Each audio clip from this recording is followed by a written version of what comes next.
Good evening and welcome to the 2022 WILLCO Awards live from the factory here in beautiful Franklin, Tennessee. Glad to see everybody back together again for what is the night in sports awards and high school athletics in the state of Tennessee, really in the Southeast anywhere. Glad to be here. I'm your host, Tate Matthews, back again. The original crew is here. We're back. Coach Carrie Goodwin is back with us again for another year, original member of the team. Coach Darren joins.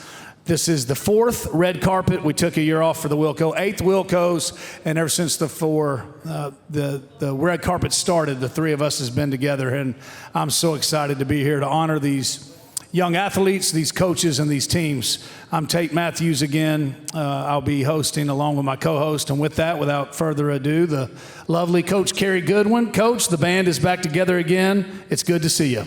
You guys just can't find somebody else to fill in. I'm struggling with this. Keep asking me back. No, I love this event so much. It means so much to me, my family, but I think I'm most proud when somebody at the mall stops me and recognizes the work that we do with WILLCOs. It's just a testament to our county, our families here, and the level of, not just professionalism, but the level of athletics and athletes that we love to shine. With that, and Coach is a former Williamson County women's basketball coach. She's now with Excel Sports Management. Congratulations on the promotion. And you're like me. The reason they keep asking you back is you're cheap. And with that, we've got our other co-host, original member of the team, Coach Darren Joins, was the head basketball coach of Franklin boys basketball, now has moved over into the district athletic director seat. So this was Dr. Qualls' thought. It was his baby, but now you are the one. It's become your baby, and all you've done is made it bigger and better and built on what Dr. Qualls has done. And very proud to have you back again, brother. What a great baby to have, right? the WILLCO Awards. Now, you guys, there's a couple things. First, you said the original crew, yes, and the only crew. We can't break up the team, right? True. No, dream team. And you didn't mention that Coach Goodwin was also the track coach.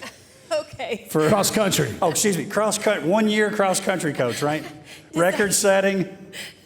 Back to you, Darren.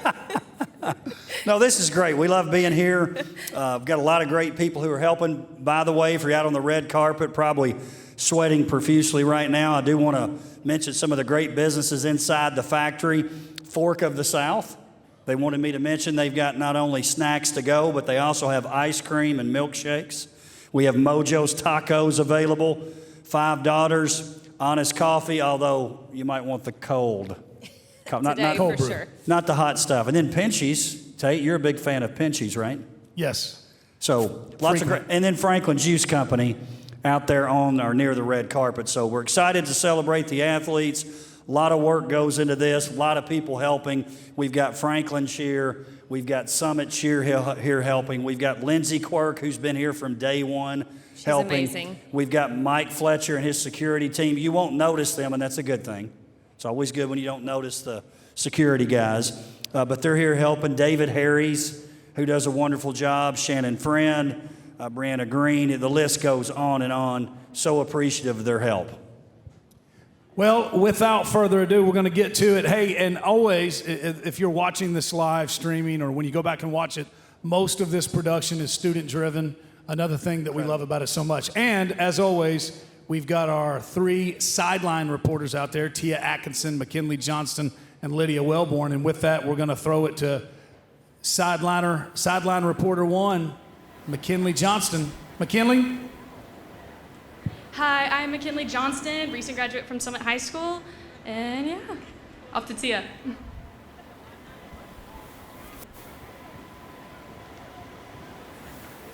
Now we're going to kick it to Tia Atkinson, another one of the sideline reporters.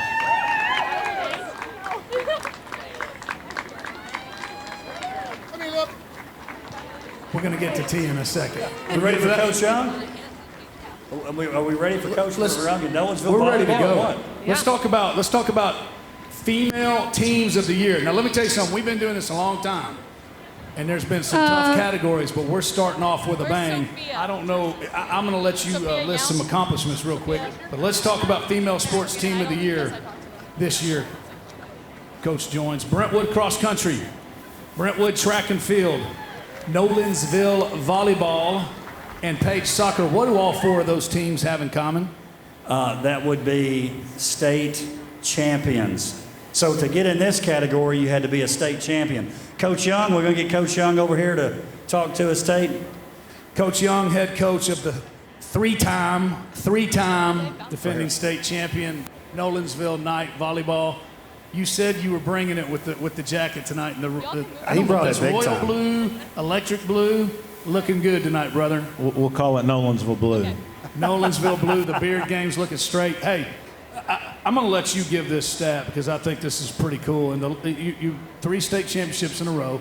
A lot of people didn't know, well, how's Nolensville going to handle going up into the largest classification? Let's talk about your seniors. In 4 years, how many wins? I sent that today. I think they're at 146 wins in their 4-year career and 23 losses. A lot of wins. Talk about this first year in the largest classification. You win a state championship. I think you were pretty confident that you could do it, but now that you had time to reflect on it, what sticks out? Well, the biggest thing is we had challenged ourselves in AA and played a lot of the strong AAA teams in our county, so it wasn't a total shock of what we were going to see or the level of competition, but it was just the fact that it was night in, night out. There was no breaks. There was no, just we can gloss over that one on the schedule. And I think the biggest thing was just we were so consistent all year. Had 4 losses, to go through the whole thing. 2 of those to Brentwood, 1 to Ravenwood, and that first, state tournament game against Cleveland that knocked us down in the losers bracket. So our kids were just resilient all year. Obviously, there's a lot of pressure, jumping up into that bigger division, but obviously they responded well. Well, as we mentioned when you came up, tough competition. You all are as deserving as anybody. I did notice the strategically placed bling on the. Tom Brady would be envious of those rings. Good luck tonight. We're proud of you. Thank you, Tate. Appreciate it. Coach Goodwin, we always talk about best dressed. I mean, it's going to be hard to top this. There's going to be some stiff competition tonight, but we're starting it off strong. Well, I'm the first one up here, so I've got to be in the lead to start with, right? You were in first place at least for 1 lap. All right, and thank with y'all. that, we're going to kick to McKinley over on the sideline, red carpet. Okay. Thanks, Tate. I'm here with the 3-time state championship winning Nolensville volleyball team, who it's even more impressive that y'all moved up a classification this year and knocked out the 8-time defending state championship Brentwood volleyball. Tell me, what makes y'all so successful as a team? We're all just really good friends, and we kind of have just this great atmosphere around and practice and games all the time that really helps us work together and strive to a goal as one. I would say we're all really competitive, so we push each other to be better every day, but we do it in a fun way that makes everyone just want to work harder. I think that the family atmosphere was really important to us. I also think that we never really got down on ourselves. I think that we all stuck together, and even though during this championship we were all a little bit because we were going through that one day when we had to play 3 games in a row. So I know that we all stuck together and we finished it out. Thank you. Back to the desk. Thank you, ladies. We're with another state champion winning head coach of the Page Lady Patriots, Coach Clapp, Nathan Clapp. He'll be back up. We'll be talking about another one of his teams in a little bit. Right now we're talking about the girls, the ladies, state champions of the Lady Patriots. Coach joins. I know you love starting the season off with a bang. Those fall state championships always get your juices flowing. You were really proud of this one. Loved it. And Coach Clapp, I think he would agree with this.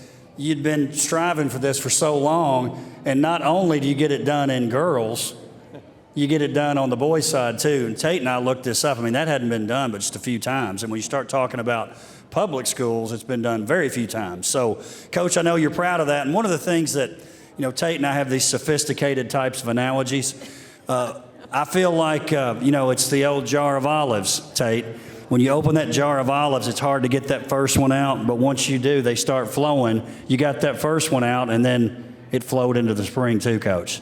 Absolutely. The girls have been working hard for it for so many years, and it's been, we've had our fingertips there. It just hasn't happened, and this team just came together and did a phenomenal job. I'm so proud of them, and they were fun to be around. They're fun to coach. They're just a joy, to be honest with you. Well, you could tell it by watching your team play. Now, Darren mentioned a little bit that you've done both boys and girls. Can you honestly tell us which one might be easier, harder, truthfully? You get those questions when you get those questions a lot. Sometimes it's worded different. I love being around those kids, and I love coaching the competitiveness of the boys and the competitiveness of the girls, and it's two different types of competitiveness, and you have fun, with each team. So I love it all. I love it all. So it's hard to differentiate there. That's great. Coach, great job. We're going to throw it out to Tia on the red carpet. Hi, I'm with Ty Garber. Ty, this past season, Summit Football made the transition from the Class 5A division to 6A. Tell me how your team has adapted to the competition in this new division. It was pretty easy. As a team, we do very well together. We've been friends for who knows how long, and we just took what was in front of us, got what we got out of it, and I've been very proud of my brothers, and I wish them the best. Thank you, Ty. Back to the desk. Thank you, ladies. We've got one more team of the year, Coach Rob Patness of Brentwood Cross Country. I think he might be caught up behind these large group of men. It looks like the Summit Spartan football team has made it here. But you were here when all this really got started. I think what was pretty neat was volleyball we were always successful in, but basketball started to get better. Softball started to get better, track and field. And I thought a big part of that was we started hiring better women's athletics coaches. Yeah. But you've seen it start to take off. There have been a lot of great years, but 4 state champions in this category. I don't remember that. Do you? No, I don't. And, Coach Young kind of touched on this, just the fact that it's a grind every single night across the county. It's a testament to our athletes. It's a testament to the types of programs that our coaches are instilling, and now the legacy is going to be passed. Well, I'm really interested in this one. It's going to be fun. Coach Joins, you got a couple of guests? So we've got Gabby Rainey here from Page Soccer. We've been talking. She does have a few fans. It's first of the night, Gabby, so people cheering. Talk about that first state championship for Page High School. I know you're really excited, that team title when it comes to girls soccer. You've been close. Y'all been knocking on the door, but this year you knocked it down. Right, yeah. It was just insane for us because we've been working for this for so long. We just wanted this for so long, and I know last year it was hard for us because we lost right before we went to state. So we all wanted it really hard, and it wasn't just one person, it was all of us, and we all worked so hard for this. So I'm really proud of us, and it's just shocking that we got this far. It feels so unreal. Well, we're not shocked because I watched you play. Very impressive. Tate, I know we were excited to see them bring that state title home too. No doubt about it. And like you said, have you ever noticed when he's doing that olive story how intense he is with that lid? That lid must have been on there very tight. But no, it was huge, and it's you all took a different. It was neat to watch you all take the steps. You had a lot of success, but not quite a little bit of failure, and then some more success, and then to win the state championship. I thought it was very cool. And I know, like he said, you all planning on building on this. You laid the foundation. Yes. We're expected to be back. Yes, I'm expecting it too. We all are coming for that second time. So, yeah. Anyways. Congratulations. Back out to the red carpet. Hi, I'm here with Lydia Cromwell from Brentwood High, and she is up for an individual cross country of the year, and also both her track and cross country teams are up for the award. Lydia, you finished out your cross country season 6th in the state only as a freshman. This is just the beginning of your high school career. What are your hopes for what's to come? I hope that our team grows stronger. We're already really strong, but I hope we grow closer together, and I hope that everyone, including me, keeps putting in the hard work and effort to be the best that we can be. Great, thank you. Back to the desk. Okay, now we've got Male Team of the Year award also. Very strong. Coach Nathan Clapp of Page will be here representing them. Mike Purcell of Brentwood, 2 state champions in soccer. And then also in football, we've got Coach Charles Rathbone of the Page Patriots, the 5A runner-ups. Coach Brian Coleman, the head coach of the Summit Spartans, 6A runner-ups. In Chattanooga, that's the first thing I want to ask. Coach Coleman, second best haircut in the building tonight. That's right. That's right. Good to see you, brother. Hey, Chattanooga, you got back after last year, the storybook season. You're back, another great year.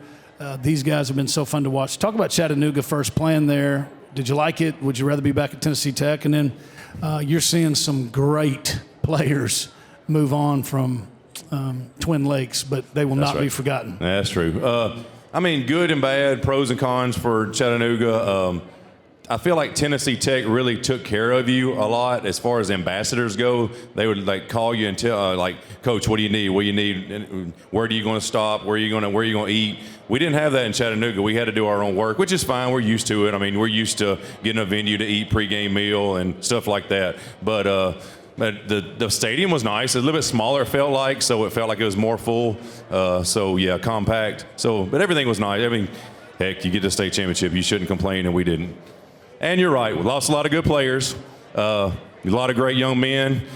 Still have a lot of great young men coming back. We lost the boys, the twins, the Wade boys, and so things are going to look different. But really miss them. They're at Kentucky right now. They won't be here tonight. They're already at Kentucky, getting ready for next season. Them and Brady Pierce. So really proud of them and looking forward to the big things that they're going to do. Congratulations, brother. Glad you're here. Hey, we're going to run to Tia real quick, and then we'll come back to Coach Rathbone. Okay, sounds great. We're going to kick it to Tia on the red carpet. I'm here with Jack Gorman, who was nominated as a boys soccer finalist. This past May, the Page boys made program history, winning the state championship. How did it feel to end your high school career with a historic win? It was great. Taking the first boys soccer win, state final win in program history. Coming off of these guys all happy and excited off of that big loss last year. It was really great to see all the guys' smiles after the end of the game and know that we finally did it. Well, congratulations. Back to you, Tate. Thank you, Tia. We're back with Coach Charles Rathbone of the Page Patriots, 5A runner-ups. Coach, kind of the same deal as what we were talking about with the ladies soccer team, just kept taking another step. And man, if this team was one thing, it was fun to watch, wasn't it? Yeah, it was a lot of fun, and it's what I've learned, it's hard to get past last season and move on to this season, and that's kind of what we've been focusing on. But it's always great to get back together one last time and be with the guys and just catch up a little bit, and excited to see what they do at the next level and, have a lot of fun. Coach, I was just thinking about this while Coach Coleman was up here. I know each year looks a little bit different. How do you approach or attack this season, and what are you really focusing on for the preseason now into, which is right, it's on us. Season is here. Yeah, we've been focusing on kind of filling the holes. We're blessed. We got a lot of young kids coming back and a lot of guys that got playing time last year. And, so we've been trying to find some leaders, and Colin Hurd and Seth Cabali and some of those guys have done a great job so far this summer. So we're just same old, execution, leadership, and fundamental football. Coach, you were an assistant with Coach Palmer, with Coach Daniels. I don't know, anybody else were you an assistant with when you were there? Bennett, Herzog. Coach Bennett, Herzog, and then the head coach. You're a Page guy, man. You've had opportunities to leave. You love Page. What is it about Page that just, you're a Page guy? Yeah, I don't believe in chasing the next best athlete or things like that. It's just the community in general, just the people, the parents, the teachers at school, and definitely the kids. It's just really close-knit, good group of young men that come and they work hard every day. And we may not be the most athletic group every year, but they make up for it in effort and hard work. And it's just my blood bleeds blue, and I enjoy Paige. Good luck tonight, brother. Thank Good you. luck. We're going to kick to Tia on the red carpet. I'm here with Sophie Yount, and not only is she a member of the Brentwood girls track team who's up for Female Team of the Year, she is also in the girls track finalist category. She placed second in the state pentathlon as a freshman. So Sophie, tell me what it's like been adjusting to the high school sports scene. It's definitely been different. The practices are longer, more harder, the team's bigger, the meets are bigger. But with a bigger team, it's more love and more family, and I've been blessed to have them as a group. All right, thank you. Back to the desk. We're back with Coach Joe Fedoris of Brentwood Cross Country. Both, but most recent and For track and field, that's yeah. right. I know that. You didn't let me finish. What team are we talking about right now? We talk about them all. We're going to let the cross country coach at the table ask this question. Cross country is such a unique sport by itself, right? I'm not an expert. I had one solid year, and I felt like we were successful, competitive. But what in your training, your workouts, do you try to instill that separates you or differentiates you from the rest? I don't know that our program's any better as far as workout standpoint, but I do think our buy-in standpoint has been incredible since I've been at Brentwood High School. Getting the girls and the guys on the right paces, training tough racing, training running together, knowing where the other teams are at during the race is something I feel like we do really well, and the girls are locked in. And obviously it's translated to back-to-back championships, not only in cross country, but in track and field for the girls. Coach Fedoris, a couple of tough categories you're involved in. Female Sports Coach of the Year. Yourself, Ron Brock of Page, Nathan Clapp of Page, Brett Young of Nolensville. And then you look at the teams of the year, and you're fortunate enough to work with two of these. Brentwood Cross Country, Brentwood Track, Nolensville Volleyball, Page Soccer. Something we talked about as you guys were coming down the red carpet. If you're in those categories, you're probably a state champion. Pretty tough category. Yeah. Williamson County, it's unbelievable the amount of state champions, both individual and team, we produce. The quality of coaching in the county is awesome. So to have two teams in there and to be mentioned with some great coaches for Coach of the Year is a great honor in this county. Well, Coach, congratulations. Enjoy tonight. We're going to send it back out to the red carpet.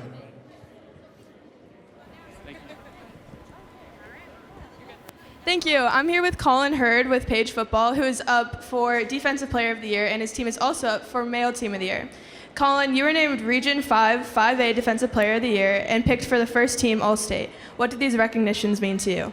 It's really cool to win these things, and I just couldn't have done without my teammates and my coaches. They really pushed me to be the best I can be, so I give the credit to them. Great. Thank you.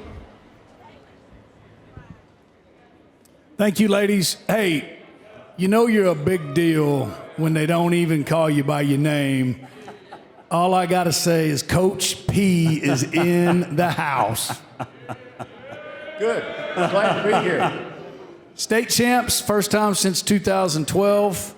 The good thing is he's got quite a few, but that's probably the biggest gap he's had. But Coach P, man, a legend. Happy for you. I know you're happy for your kids, but I'm happy for you. The boys, state champion. And as an old Farragut guy, watching you all boat race the Bearden Bulldogs in the state championship game was fun to watch. It's a good game. And we did. Played terrific. Good finish to the season. I read an article, a lot of the young guys were talking about nobody really thought they were going to be there, but they did. And I know you're pretty good at stirring up a chip on their shoulder, motivation. You thought they were going to be there, didn't you? I thought we were going to be really good this year, and we might not have had the attention of other teams in the state, but that was fine. We knew at the end we had a really good shot, and that was the goal all year. Well, I know you're most proud of your team, but you're also proud of, you're a fan of soccer especially in the mid-state. So I know you were very proud of the Page Patriots, and Coach Clapp, too. Yeah, classy team, classy coach. He's here somewhere. He is. Hey, the tie looks great. Thank you, Tate. Did you have something you want to say? I don't want to cut you off. You're the... Yeah, you need an earring right there, buddy. Coach had to dust that thing off. He said, I even got a tux for this thing. He's pretty pumped up now, I'm telling you. And I think his team, they rolled in limos. We did. Got to go in style. Legend. We're going to go to Tia on the red carpet. Love you, Coach B. Thanks, Coach. I am here with Blake Bevis, who was nominated as Male Athlete and Baseball finalist. He is also headed to Ball State University to further his baseball career. Blake, what about Ball State made you choose that school? At the end of the day, it just felt right. It felt like home to me. They had what I was looking for academically, and then I had a great relationship with the coaching staff, and then they have a great, historic, winning program for baseball, and I was excited to go there. Well, best of luck at the next level. Back to you, Tate. Okay, we've got some of the female athletes coming down the red carpet. We're here with Reagan Grimes and with Kaylin Thomas. Let me tell you something. Now, I know you know a lot about this one. I saw this one play flag football, and the first thing I grabbed Coach Hester. It's in the middle of the game. I said, hey, man, she needs to be playing in the fall. But anyways, congratulations to both of y'all. You've been to the Wilcos before, getting ready to go off to college one last time. You excited to be back here tonight? Very excited. I'm already up at college, so I came down after my workout today, so I'll be, Tell everybody where you are. I'm at Tennessee Tech University, wings up. Yeah. Playing basketball. Have you been to Spanky's yet? I have, yeah. Great food. Okay. I think Coach Joins and I talk about this most. I really do think you all, if there was a multi-sport athlete, I think you two would be really dogfighting it out. But playing basketball in college, a lot of people would, I'm going to put you on the spot here. A lot of people would say specialize. You played volleyball? Yes, sir. And basketball? Yes, sir. And then what did you do in track this year? I repeated my 2 state titles from last year. Okay. So why did you continue to do that when you had a college basketball scholarship on the line? It was just something I always did, so like staying busy, and then also the opportunity to be able to go repeat as a 2-time state champion, making that 4 is like really big. So I felt like if I can do it, why not do it? Now, Reagan, I know you're playing basketball, but there's got to be a second favorite sport. And I know you're great at all of them, but could you pick at least a runner-up? You know, even though I did win state 4 times in track, I'd have to say that. I love that, just 4 times. My second favorite sport would probably be volleyball. Yeah. Well, good luck tonight. Thank you. You look great. Kaylin, wrestling, state wrestling champion. I mean, that's unbelievable. But I'm guessing you were probably a takedown artist the way you run the ball. But then in the ladies flag football, how much fun was that? That was just amazing that we were able to do this my last year, and I just enjoyed playing it so much. So how do you think wrestling made you better in the flag football? Just wrestling just made me tough overall, and flag football, people usually doesn't think it's aggressive or tough, but those girls were just crazy out there for those flags. So all right, I'm going to give you a great compliment. Coach Hester, everybody was at Media Day was talking about we're going to run this and we're going to run that. And Coach Hester said, they don't know what they're talking about. You give the ball to your athletes and you let them be athletes. And that's pretty much what he did with you. Just hand you the ball and let you go, right? Yes, sir. Well, you two have been fun to watch. Good luck tonight. And you both look very beautiful tonight. Have fun. We're going to McKinley on the red carpet. Thanks, Tate. I'm here with the District Goaltender of the Year, Thomas Fields, and Forrest Wells, who's on 2-time All-District team. Now, Brentwood Soccer won state this year. Walk me through that state championship match. Yeah, I mean, we really played a perfect game, went 3 for 3 on shots early, and got ourselves a state championship. So, yeah. Like Forrest said, we went 3 for 3 early. I didn't have to do much, and the game was over early. Wise words. Back to the desk. Thank you, ladies. Okay, now we're getting into some of the male athletes for the year. We've got Aaron Walton of the Brentwood Bruins, football, baseball. Coach Joins likes to say was once a really good basketball player. So Aaron won the coat, strong. Talk about your senior year and football and baseball. Football, we were just going out there for my last time. It was just trying to have some fun and make memories, and kind of got off to a slow start, but we managed to turn it around and have a pretty good season. So football, they moved you around a lot, kind of put you in positions to have mismatches, right? Baseball, were you kind of a utility guy with that too? Which one? And then kind of like Coach Goodwin was asking, if you had to pick one, what's your favorite? Yeah, baseball, I played outfield and third and just whatever to do to help the team. And then I'd have to go with baseball. Just it's my first love and just love it. So most baseball guys do. Well, hey, good luck tonight. Love the jacket. We'll be talking to you a little bit later on tonight. Thank you. Out to the red carpet to Tia.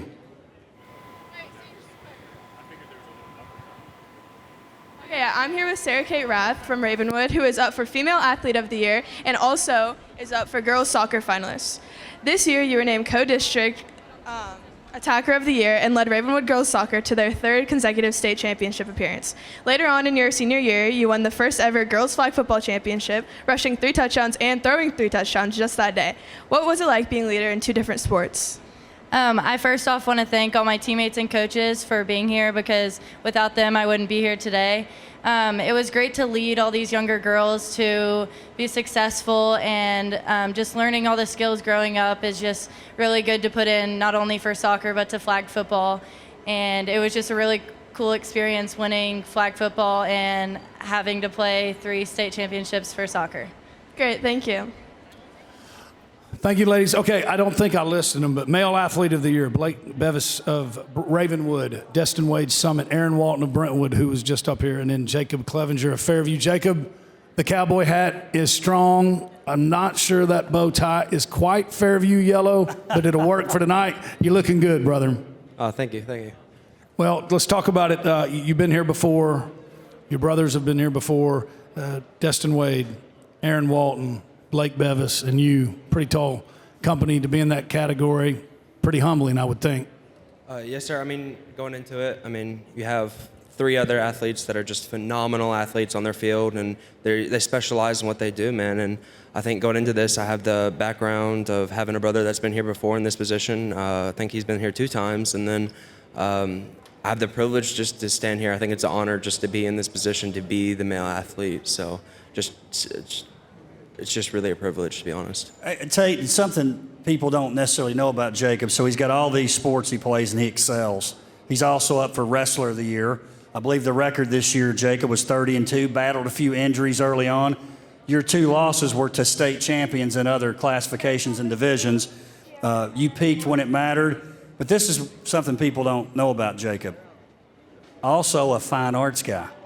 He can play some instruments too, right, Jacob? Yes, sir. I played trumpet for 8 years. Unbelievable. Yeah.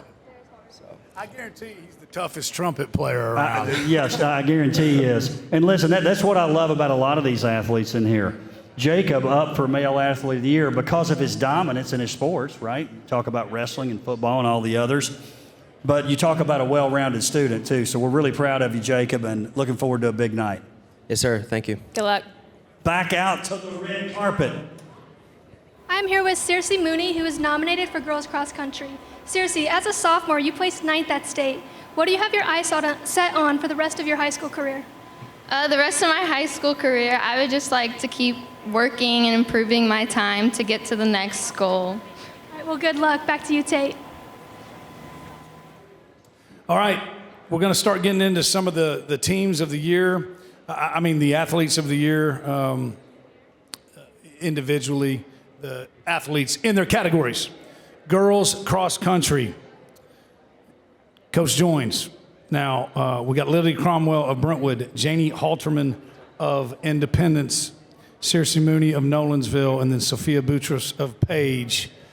Strong category right there. I know you like kicking it off with the cross country every year. Kind of kick the athletic school year off. Well, with cross country.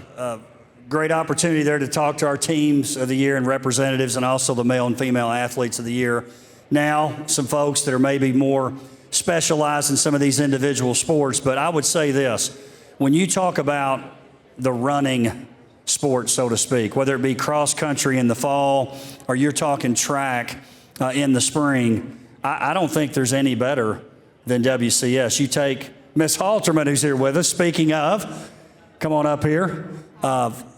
Listen, we were talking about the running sports in Williamson County. So cross country and track, you're obviously involved in both. Yes, sir. Talk about the strength of WCS.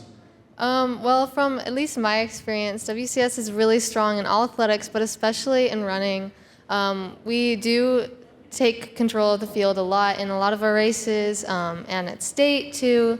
So yeah, we are really strong. So here's a question I've been dying to ask you for a couple of years. Because I always like to get this right. We want to pronounce your name right. We want to spell it right. And if you ask your coach or the AD or the media or maybe not your family, they'll get it right. They'll spell it different. They'll say it different. Right, so... What's this go back to? Is it nicknames? What is this? Let our audience know. Here's how you say it. Here's how you spell it. And we'll never mess it up again. Okay, well, my official name is Jane without the I, but I go by Janie, so it's a nickname, and I just spell it with the I, so. And you prefer it that way? Yes. Jaynie. Yes. Janie. Yes. So for those that are out there watching, we've cleared it up. Spell it right, say it right. Thank you. I think that's what I called her. Janie, are you familiar with a boat race? Do you know what a boat race is? I don't think so. Like in football, it's 35 points. In basketball, it's 30 points. It's a tail kicking. You had the fastest 5K of any Williamson County girl in 2021 by 20 seconds. That's a cross-country boat race. So congratulations for that. Thank you. Great job and good luck tonight. Thank you. Hey, as Janie is exiting the stage here, Tate, let's go ahead and introduce our next category, our Male Cross Country of the Year finalists. Pretty good group in there too, Tate. Oh, without a doubt. You've got Brody Chapman of Brentwood High School, Cal Fielder of Brentwood High School, Parker Harris of Franklin High School, and Miles Raymer of Ravenwood. We're going to bring Brody and Cal up here in a second, but before that, we're going to kick it to the red carpet. All right, thank you. I'm here with Rylan, and you are upper female athlete of the year and softball player of the year. You have you played 168 innings, 4 no-hitters, and you have 353 strikeouts, which you do the math, that's 2.1 strikeouts on average per inning. Tell me, what are you thinking while you're pitching? It's definitely 100% a mental game. Every single pitch has an idea of where you want to go with location, everything about that, but I have 8 other girls on the field who are backing me up every single play, and I wouldn't be where I am without them today and my coaches, so they're all amazing, and I thank them very much. Thank you, we're glad you're here. Back to you, Tate. We've got Brody Chapman and Cal Fielder from Brentwood High School with us today. On the set with us now, Boys Cross Country Finalist of the Year Award. Carrie, these guys are really good at what they do. I was just looking at the stats. I mean, Brody, 5th in state, 2nd in region, all-state, all-region. Cal, 8th in state, 3rd in region, all-state, all-region, all-mid-state. I mean, you wouldn't think you two have any competition with each other, huh? Oh, right. Oh, yeah. You know, being teammates is just kind of a lot of fun, you know, going back and forth with each other. So, oh, yeah. Oh, yeah. A lot of fun. Do y'all practice together? Like when you push each other, is there some smack talk going on? What are we talking about here, Cal? I mean, not too much smack talk, you know. We push each other for sure. Makes us faster. Well, you know, 8th in the state, 5th in the state. I know you're both very proud of that. It's an individual sport, but it's a team sport too, right? So I know you all took a lot of pride in that. And you coordinated the one's a bow tie, the other's a regular. But yeah, that was definitely intentional. Okay, now, out of curiosity, what do you all call that gold? We call what? What do you call that gold? Oh, I mean. Brentwood gold? Brentwood gold, yeah. There you go. Good luck to both of you. Congratulations on a great year. Headed to Lydia on the red carpet. Hi, I'm here with Parker Harris from Franklin High and Miles Raymer from Ravenwood, both up for boys cross country finalists. Miles, you broke your school record 5K finish time. Parker, you ran your personal best at state. How do you guys plan to further your success as now upperclassmen? I think just to continue to run and train with my teammates and just take in thanks from our coaches and just everybody else and just keep on running. Yeah, pretty much the same thing. Last year, no one really knew who I was. So now coming back with things like can expect it of me. I'm just going to keep trying to do what I'm doing. Great, thank you. Back to the desk. Coach joins. We're getting into another category that you take very seriously. You and DP know a lot about golf, the game of golf. Top golf does not count. Top So- golf does not count. So listen, Tate, you and I had an opportunity. We were at the This is at real. at the state championship. We did the first remote sports connection at the state championship, and hopefully it went well. We saw some great playing. In fact, we've got 2 young ladies with us right here, getting their picture taken over there, and they're coming over. Sophia DePaulo, she did okay. She ended up being the state champion in golf. And then you got Brooke Brummett, who, listen, Coach Evans would say she's not a golfer. She's the flag football quarterback. She's second best quarterback in the school at Brentwood High School. Second? Yeah.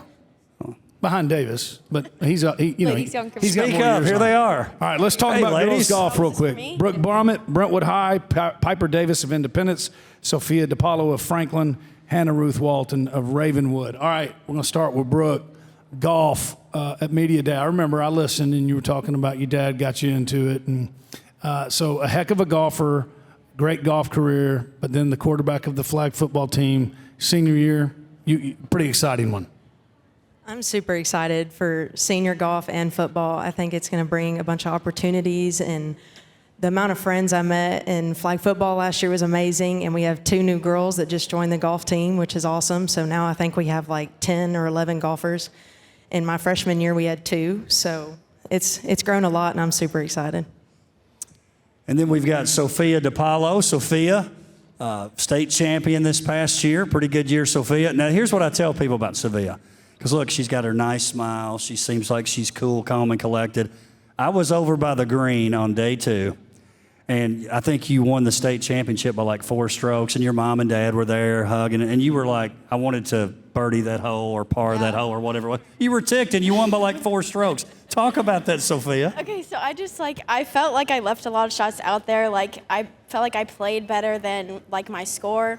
And because I actually had a quad on, like, I think the first day, I had a quad, and I was just kind of mad because I felt like I left too many shots out there, and I was like, oh, there's no way I won. And then I parred the last hole, and I kind of wanted to birdie it, yeah, like you said. And then my parents were like, you won. I was like, are you sure? Like, okay, I was not expecting that, but yeah, I did a lot better than I thought I did. Well, I can speak for Brooke and Piper and Hannah Ruth.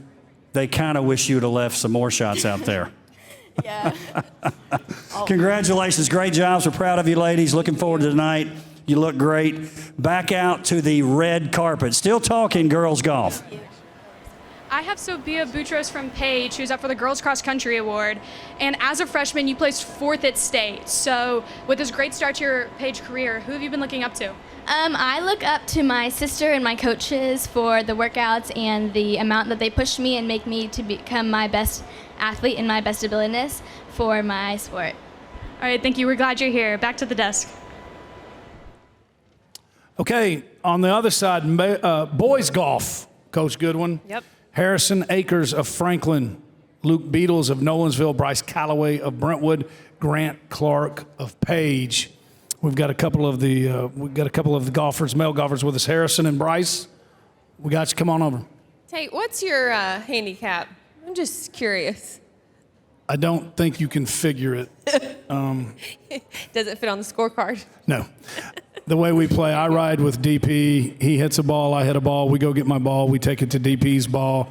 He hits a ball. I'm good for about 2 putts and maybe a chip every 18 holes. Well, guys, hey, was this the first year that it was in Sevierville, the state championship in golf? I thought it was. What'd y'all think of that? I mean, cool place, or I don't know. Familiarity, what do y'all like? What'd you think?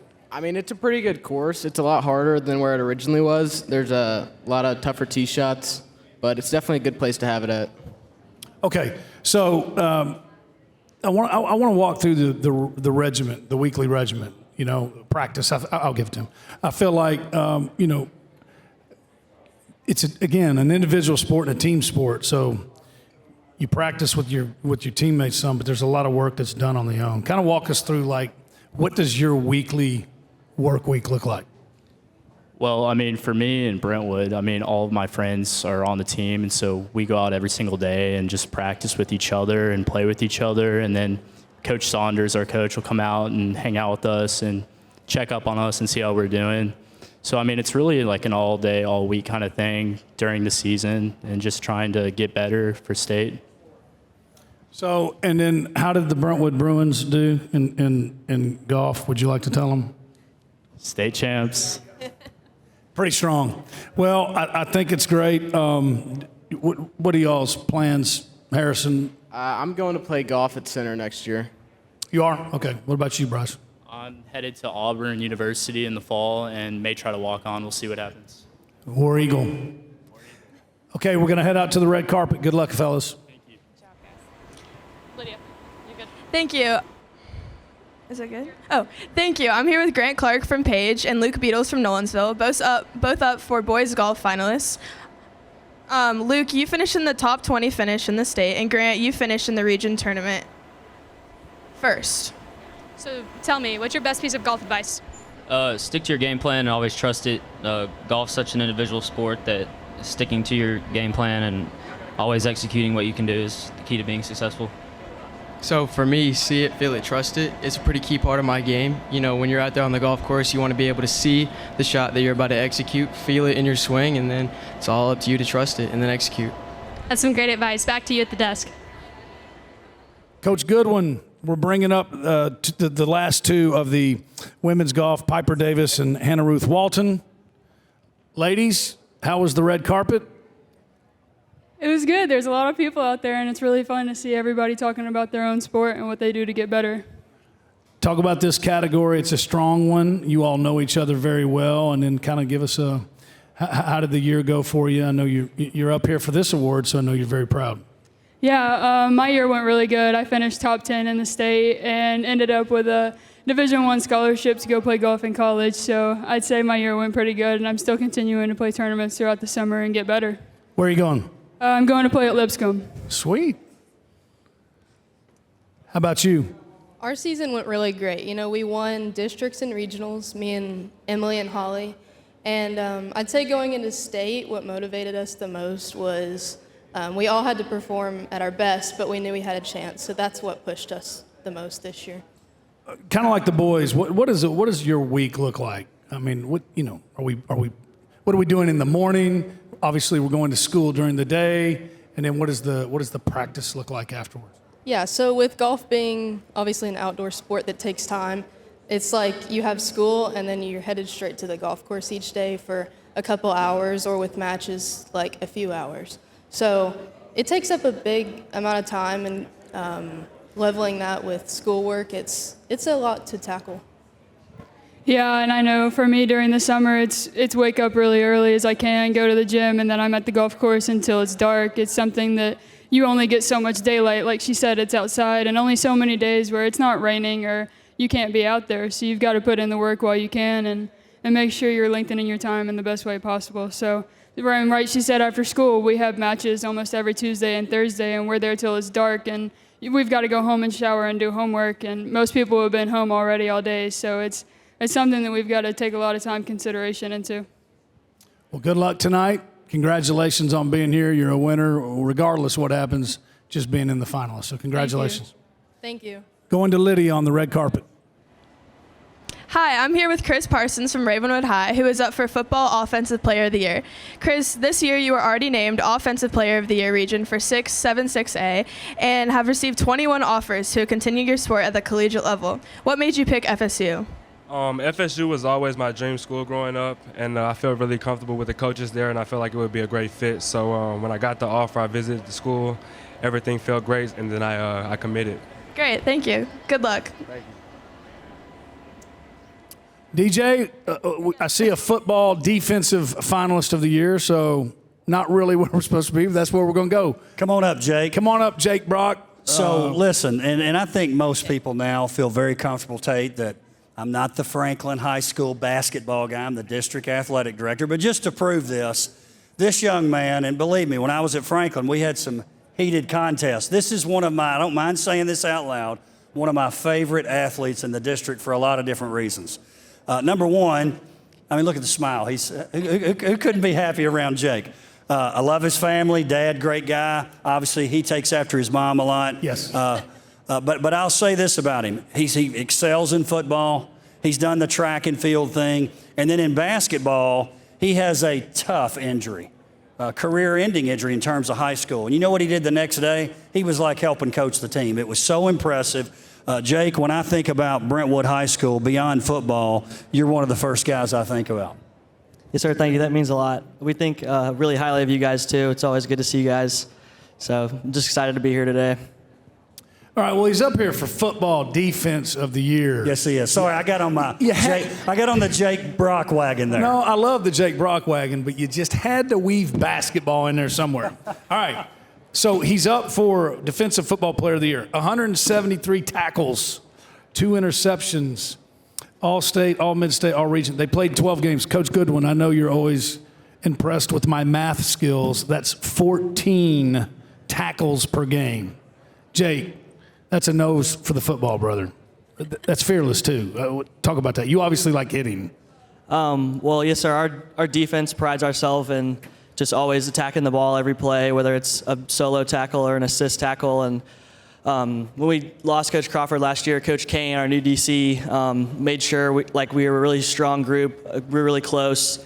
We're always undersized on defense, but just to always have a knack for the ball, watch a lot of film, study teams' tendencies and stuff, and just always be prepared, know what the other team's going to do. That definitely helped a lot.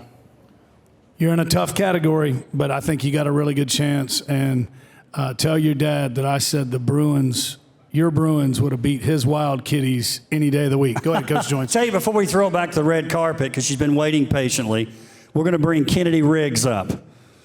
Kennedy, if you'll come up. Jake, if you'll hand off the mic here. So we have volleyball finalists, Kennedy Riggs. And Kennedy, sorry, we got a little confused on the red carpet. We sent you out. We brought you back in. We sent you out. Hey, talk about this, Kennedy. Volleyball in WCS. I mean, everybody knows about Brentwood, obviously what you guys have done. And then you also take Nolensville, who you guys battled with for the state championship. When you're talking volleyball in the state of Tennessee, nothing better than WCS. Oh, yeah. I mean, Brentwood and Nolensville are super competitive teams that we got to play multiple times this year, and those are the games that we're most excited for because it's either team's game, and it's super competitive, and that's what all our hard work goes to. And Kennedy, you were involved in some other sports this year too, right? Yes, I played flag football this year. Yes, she did. So listen, I said this all along. The best teams are going to have soccer players. Ravenwood had soccer players. The best teams are going to have volleyball and/or basketball. Just throw it up, right, to the volleyball player. Yeah, I mean, I guess I'm used to playing sports with my hands, so I could throw, I could catch, and it was really fun to get into, and we grew so much since the beginning of the season, and then being able to win at the end was so cool. Pretty fun playing for Coach Hester, too, I'm assuming. Oh, yeah. I mean, he'd never coached girls before, so it's something different for him, but I think he loved it. Good luck tonight. We're going to head to Tia on the red carpet. Thank you. I'm with Maddie and Allie, nominated for girls soccer. Maddie, you had 31 goals and 7 assists as a freshman. And Allie, you're going to be playing soccer at the University of Tennessee in the fall. Tell me, what are you both looking forward to in your next soccer season? 9 of our seniors left this year, and I'm really excited how my team is going to respond to that. And I think we definitely have a chance to state again, especially with the group of players we have. So I'm really excited. I'm looking forward to playing at a high level in the SEC and competing with a bunch of other good schools. All right, thank you. We're both glad you're here. Back to you, Tate. Thank you, ladies. Hey, man, you love talking about that flag football, don't you? I love flag. it up every hey, time. and we got a tackle football guy coming up. We do. Get up, Kobe. What's up, guys? Hey, listen, the look you've got right now, is the collar popped on purpose? I think so, yes, It sir. looks good, man. It looks good. Looks good. Kobe, when you start looking at your stats, and I tell you may have them down there, but I know this, you can't hardly believe them. The number of passing yards, the percentage of completions, the number of touchdowns, and the few interceptions. Pretty special year out there at Nolensville. Oh, yes, sir. Yeah, that's what I was going. Well, I'll tell you, just so you know, 3,155 yards, 32 touchdowns, 6 You interceptions. say 3,000? Okay, 3,000. 3,000. Oh, well, the first 5 games, what were you averaging a game passing yards? Over 300, around like that area. All right, a lot of quick reads. So what is that like? You know, a lot of time in the film room, or is that just let an athlete be an athlete? A lot of time in the film room with Coach Childs, my quarterback's coach. You know, he's big on also like getting the ball out pretty quick. You know, my receivers and they're all playmakers, Chance and Dylan, all of them. So I just give thanks to Chance and them, for making me. They make me look good. So yeah. All right. So what are we doing in the off season to improve? Kind of hard to believe we're talking about that, but we're always trying to improve, right? So not very many mistakes, but we can always get better. What do we do in the off season to get better?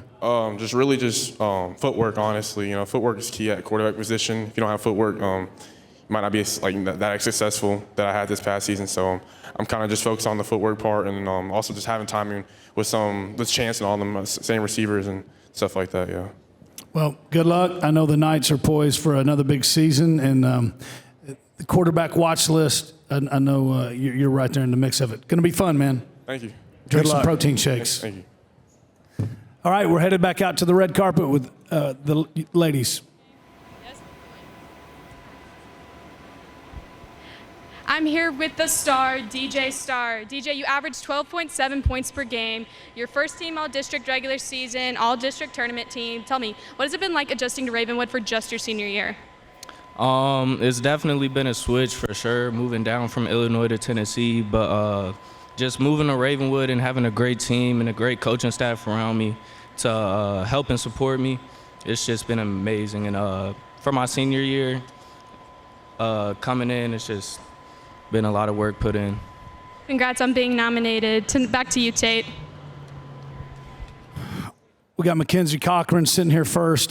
Coach Goodwin, I think were you all-state? You were all-state basketball, weren't you? Nightmare. You were all-state, weren't you? I was. Yeah, Long you time didn't. ago. You didn't want me to mention that, but I'm going to. She was all-state. I watched her play. She was great. But Mackenzie Cochran of Page and Lily Wilkin of Page, man, what a run they've had. But Miss Basketball finalist Mackenzie. Here's what I wanted to ask you, and then you go to her. But I think this is right. 50% from 2-point, and then 39% from 3-point, 80% from free throw. That's pretty good shooting, isn't it, Coach Goodwin? Well, I was just thinking about Coach Brock, and I guarantee Miss Lily probably had to shoot at least 100, if not more, a day free throws. But love to talk to you girls about, some of these stats. It's not just numbers, right? It's the time, it's the commitment, it's the hours you pour in. Tell me a little bit just from, years prior to this one, why is this one special? And I'm pretty sure I know the answer separately, but I'd love to hear individually how this year was so special and what made you, kind of end up on a high for the season. To me, this year was so special just because it's the last run, and especially getting to play with Lily, like it's our last go on the court together. So we really just worked extremely hard this summer, and you mentioned like the stats. It's just like repetition, and we really wanted it bad this year. So. Yeah, we've been playing together for so long, 7 years, ever since 6th grade. And it was just really special, and the friendships we made this year as a team, our team really came together, and we had a great time. Lily headed to Trevecca, correct? Yes. And your sister's there, right? Yes, Y'all yes. got a new head coach, Coach Booker. Have you met her? Yeah, I met her. Fantastic. Well, we're excited. Congratulations on a great year. Teammates, were y'all like nudging? I mean, are you good? Is this pretty competitive between you two in this category, or? It's competitive, but we don't care. We're happy for each other either way, so.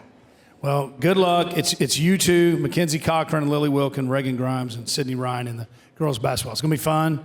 Good luck tonight, and thank you for being here. We got a couple of boys basketball finalists up here, the super sophomores, as I like to call them. Coach joins in boys basketball. We've got Daniel Cochran, Dominic Reed of Centennial, sophomore. Daniel's a sophomore. And then Jet Montgomery, sophomore. And then DJ Starr, as we mentioned, which they just talked to. But Daniel, come on up here, buddy. Brentwood High School, sophomore year. 17.5 points per game, 8.2 rebounds, 2 point. What most people don't know is you're a big man, but you kind of like to shoot the three ball, don't you? Yes, sir, I do. And why is that? I don't know. I just always been good at it, kind of, and I like to work at it. You know, it's more fun to work on than post moves and layups. So. Well, and then we've got his buddy Jet over there, Coach Goodwin. These two are their teammates on, what do you call that, AAU circuit, spring circuit, and they can both fill it up. There's only one ball. So Jet, probably the three-point king of Wilco this year, but Daniel thinks he's got a claim. Three-point contest, who's winning, Jet? I mean, he's a good three-point shooter, but that's me personally. It's you. That's me. I agree. All right, sophomore year, y'all had a great year. Up for boys basketball player of the year at the Wilcos. Junior, you still playing football? Yes, sir, I do. All right, Daniel's a football player as well. Jet is basketball. He eats, sleeps, drinks it.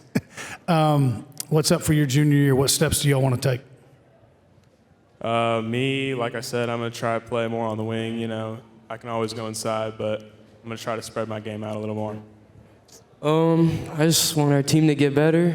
Hope we can go to state and just do the best we can. One word answer, Daniel, and then we're going to go to the red carpet. Who's tougher, Coach Crane or Coach Bond? Bond, Coach Bond. Okay. Good luck tonight, fellas. Out to the red carpet. Thank you. I'm here with Dominic Reed from Centennial High, who is up for Boys Basketball Player of the Year. Dominic, this past season, you averaged 16.7 points and 7 rebounds per game. What was your most memorable win? I would have to say in the district tournament against Brentwood, we went off a buzzer beater in the last second. You know, that's always going to stick with me because, I mean, it's a buzzer beater shot, and it's just, you know, the adrenaline running through you whenever you win that game, it just sticks with you. Great, thank you. Back to the desk. Hey, Coach, you weren't up here at the time, but basketball, you pretty tough cat. Those super sophomores and then DJ Starr, you would have liked to have had any of those guys, wouldn't you? Yeah, you can win some games with those guys who are finalists and, 3 sophomores in that category? Yes. And then one guy new to the transfer league. portal. That's right. Patrick Whitlock would tell you the transfer portal was good to him. Hey, Tate, and as you look, we've got girls and boys wrestling coming up. Yes. Man, talk about those categories. Boys wrestling, obviously, we've been known for boys wrestling for a little bit. Girls wrestling, fairly new. Well, I can say this. Girls wrestling, we are officially on the map in girls wrestling. No doubt about it. We've got the finalists Riley Lent of Independence, Brooklyn Long of Independence, Emma Stevenson of Summit, and then Caitlin Thomas of Raven, who was already up here earlier with Reagan. You're right, man. Hey, first we were just talking about putting together a team in girls wrestling. Now we're talking about state championships. It's pretty awesome. We're going to go to the red carpet, and the ladies have got some of the finalists out there. We're here with Riley Lent and Brooklyn Long. They have several things in common. You're both teammates, and Riley, you were a state runner-up, and Brooklyn, you were a state champion. What have been each of your favorite memories from this past season? Definitely postseason when you really get to bond with the team through camps and more fun focused practices versus during season when you're like working hard and like in the room all sweating together. So that was definitely one of my favorite memories. I would have to say my favorite memory from this year was just really getting to help grow the girls team that we've had and seeing the efforts, seeing our efforts kind of pay off at the regional tournament. I think that was just one of my favorite things, is seeing all of us have like a good amount of collective success. It was a really great moment for me. Great, thank you. Back to the desk. We've got Emma Stevenson of Summit High School with us, senior, 24-8, and her senior season record was the state runner-up at 138 pounds. Coach Goodwin, you would have liked to have coached a competitor like Emma. Absolutely. I'm just always mesmerized by our girl wrestlers. It's fascinating, but looking at some of her stats, Region 3 runner-up, champion Franklin Admiral Invitational, runner-up at Tullahoma Invitational, and of course, grand championship.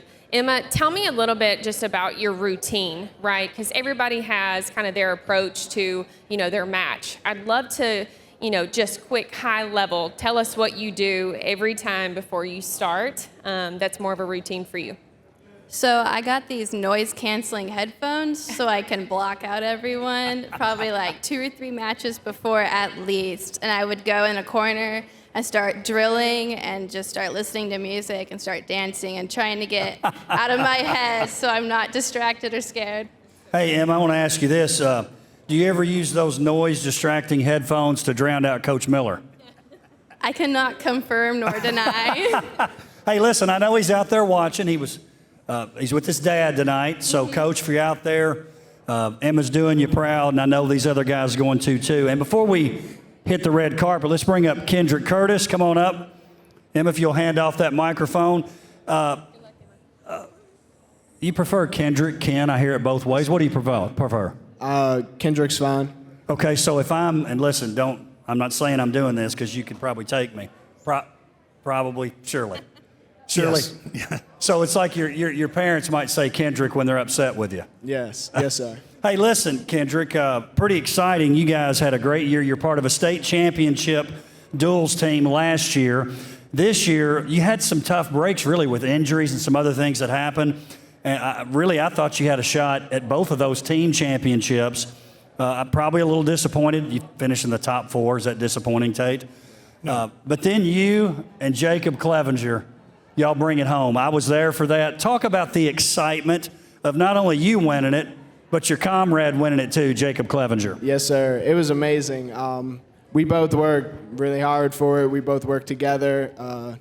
And it was just nice getting to win that with him. I won my match. I saw him cheer me on. And then I walked off, watched his match. It was awesome.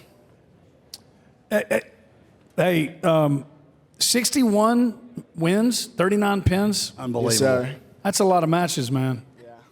So you like pinning people? Yes, sir, I do. Yeah.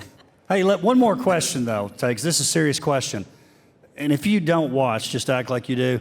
I've been accused on Sports Connection for being the biggest Fairview wrestling homer. Like I might be the #1 fan in WCS. Do you know that, Kendrick? No, sir, I didn't. Okay. Hey, it's weird. It's not weird. No. I think he might like Fairview wrestling more than he likes Franklin basketball when he was coaching. And your coach, we love Coach Derek too. Yes, sir. I love him too. Done a great job building the program. Good luck tonight. You look great. Thank you. And good luck moving forward. Thank you. Good luck. We're headed out to Lydia on the red carpet. I'm here with Jarvis Little from Summit and Will Parcel from Page, both up for boys wrestling finalists. You were a region champion, section champion, and state runner-up. And Jarvis, you won state as a sophomore. Both of you had outstanding seasons in your sport. Looking back, what are you most proud of? I'm most proud of how I'm able to wrestle and compete with the best wrestlers around the country. Mine's just being able to wrestle my team that I consider a family and being able to go 62-0 right before my state finals match. Great, thank you. Back to the desk. Okay, talking a little bowling, girls bowling. Samantha Daly of Brentwood, who we've got up here with us right now, Coach Goodwin, Leah Miller of Franklin, Mary Kate Polk of Franklin, Maddie Yates of Franklin. That's a lot of Franklin there, Samantha. But let's talk about you and Brentwood bowling. 150 average state qualifier with a 939 score. Help us, not to put you on the spot, but help us. 939. What does that mean for those that are not versed in bowling scoring? So basically, so for the 150 or the 939? 939. So that's just a combination of all the pins I knocked down in all of the games. And I was pretty proud of it. But it compares to all the other girls, it was enough to qualify. I just, so. Samantha, I know bowling is such a fascinating and unique sport in itself. How did you know that that's what you wanted to pour your time in? It was really interesting. So I started, freshman year, and I was just having fun at the end of the summer, and then all of a sudden, the previous captain of Brentwood was like, hey, you're pretty good, how about you come over? And I just got introduced to the team and the sport itself. I got to learn so much, and it just became this amazing thing that I got to spend my time with. And because like when you get better, it's an amazing feeling. I would think so. Yeah. How many days a week you practicing? Usually about 1 to 2, just because, the lanes are super busy usually, because, there are people that they go either for fun, and then there are people that they've gone their whole lives. But yeah, there's leagues, and then you can practice by yourself. It's great because you can schedule your own practice. Well, hey, you're here. You're one of 4 in the finalists for girls bowling for the WILLCO. So good luck tonight, and we're glad you're here. Thank you so much. Congratulations. We're going to head back out to the red carpet. We are here with Leah Miller, Mary-Kate Polk, and Maddie Yates, who are 3 of the 4 Girls Bowler of the Year finalists. And if that doesn't say anything about Franklin bowling, I don't know what will. How do you feed off each other in practices to push yourselves as bowlers? Well, I help with spare shooting and making adjustments with the rest of our team. I'm definitely one of the ones that cheer people on and give encouragement. And I go to give advice whenever they need it. Like I have a little bit of experience with tournament bowling, so I get a little more experience there. So I kind of help them with their adjustments as well. So. Well, congratulations, ladies. Back to the desk. Okay, now we're talking a little boys bowling. And again, get used to hearing the word Franklin when we're talking bowling. We've got Braden Didier of Franklin. 202 average, 7th at the state. Sam Dodson of Centennial. Wow. We got his buddy Drew Whalen of Franklin, 200 average, 33 at state. And Connor Kasich of Summit. All right, Braden, Drew, when we start talking 200 average, now we're talking that's getting after some pins, right? Yeah, it takes a lot of hard work. I know Drew and I are at the lanes a lot, just working on our physical game, our mental game. So a lot of practice goes a long way, and Coach Logan's been great at helping us with that. Well, it's been fun to watch. The only team Coach Joins might like more than Fairview Wrestling is Franklin Admiral Bowling, and I'm being serious. Listen, I love it. And, something I'm excited about, and that Coach Logan, and you guys know this, I think he has caused really the rest of WCS to step it up bowling-wise. He's serious about it. He's got you guys working. And to show you how serious he is, this has to be a first. We've got Drew here. He's a finalist in the bowling category. He's also a finalist in the baseball category. Drew, talk about that, being a finalist for both, and how Coach Logan got you to come out to bowl. Well, so I've been doing baseball for a long time, and my freshman year, I just bowled for fun, and one day he saw me at the lanes just out of nowhere, and he was like, hey, I want you to come try out for the bowling team for that year, and I've been sticking with it ever since. It's been really fun. It really balances out my baseball as well, because it gives me something to focus on other than baseball so I don't get burned out. And bowling is also probably one of my second favorite things to do after baseball. And it's all really fun, especially when your team is really good. So. Well, and your baseball coach too, Coach Whidbey, he's totally supportive of it. Of course, of course. Which is great. So I tell you, we're going to grow the sport. Bowling is just another sport. We keep making that climb. And I'm going to say this too. I feel like we're going to see a team and/or an individual state champion pretty soon in bowling, boys or girls. You guys agree with that? Of course. Well, that's what I was going to ask Braden. 7th in the state, coming back next year. What's the attack plan here? Just keep working hard in the off season. I practice probably 5-6 times a week, so I know I'm going to have to look out for Drew next year because he's pretty good too. But we'll just see how it goes. See if the hard work pays off. Good luck, fellas. Congratulations on a great year. Back to the red carpet. Thank you. Thank you. I'm here with Sam Dodson, and he averages 188 points per game and qualified for state. That's very impressive. Yeah, bowling doesn't seem to get a lot of recognition. So what made you fall in love with the sport? So my dad and aunt both bowled. My aunt bowled with the Franklin team back in the early 2000s, and they always pushed me to get better. I always wanted to beat my dad in bowling. And then I ended up falling in love with it with my friends like sophomore year. I've been practicing ever since. Great, that's awesome. Thank you. Back to the red carpet. Okay, hey, DJ, real quick. You always know it's a big night by who shows up, and they kind of snuck in on us after we started, but the man, Charles Pulliam and Carl Edmondson are here tonight. you know it's a big event. Well, you had me looking around. I didn't know if what was going to happen. Yes, Charles. We love having Charles here. We've got a lot of the crew here tonight, right? But you're right. You know it's a big event when these guys are here covering. We appreciate them doing that. You can't see this, but out beyond our shot, we've got all these folks who are taking pictures and video packages and all these things. So, yeah, we certainly appreciate it. Tate, another one of my favorite categories, I always say this with cheer and dance, which is coming up, you got to have something to root for, right? But these ladies lead the school. I can promise you this. When you go in the summer, I say it all the time, you're going to see football, obviously you're going to see cross country and some other sports, but I can guarantee you're going to see the cheerleaders in the building in July and August. Well, and we've got a great group again. Emerson Smith of Ravenwood, Sophia Rattan of Franklin, Marin McKean of Brentwood, and Channing Garner of Independence. Emerson, kick us off. The WILLCOs, you pumped up to be here tonight? Yes, I'm so excited. She's got a cheerleader smile, does she? All right.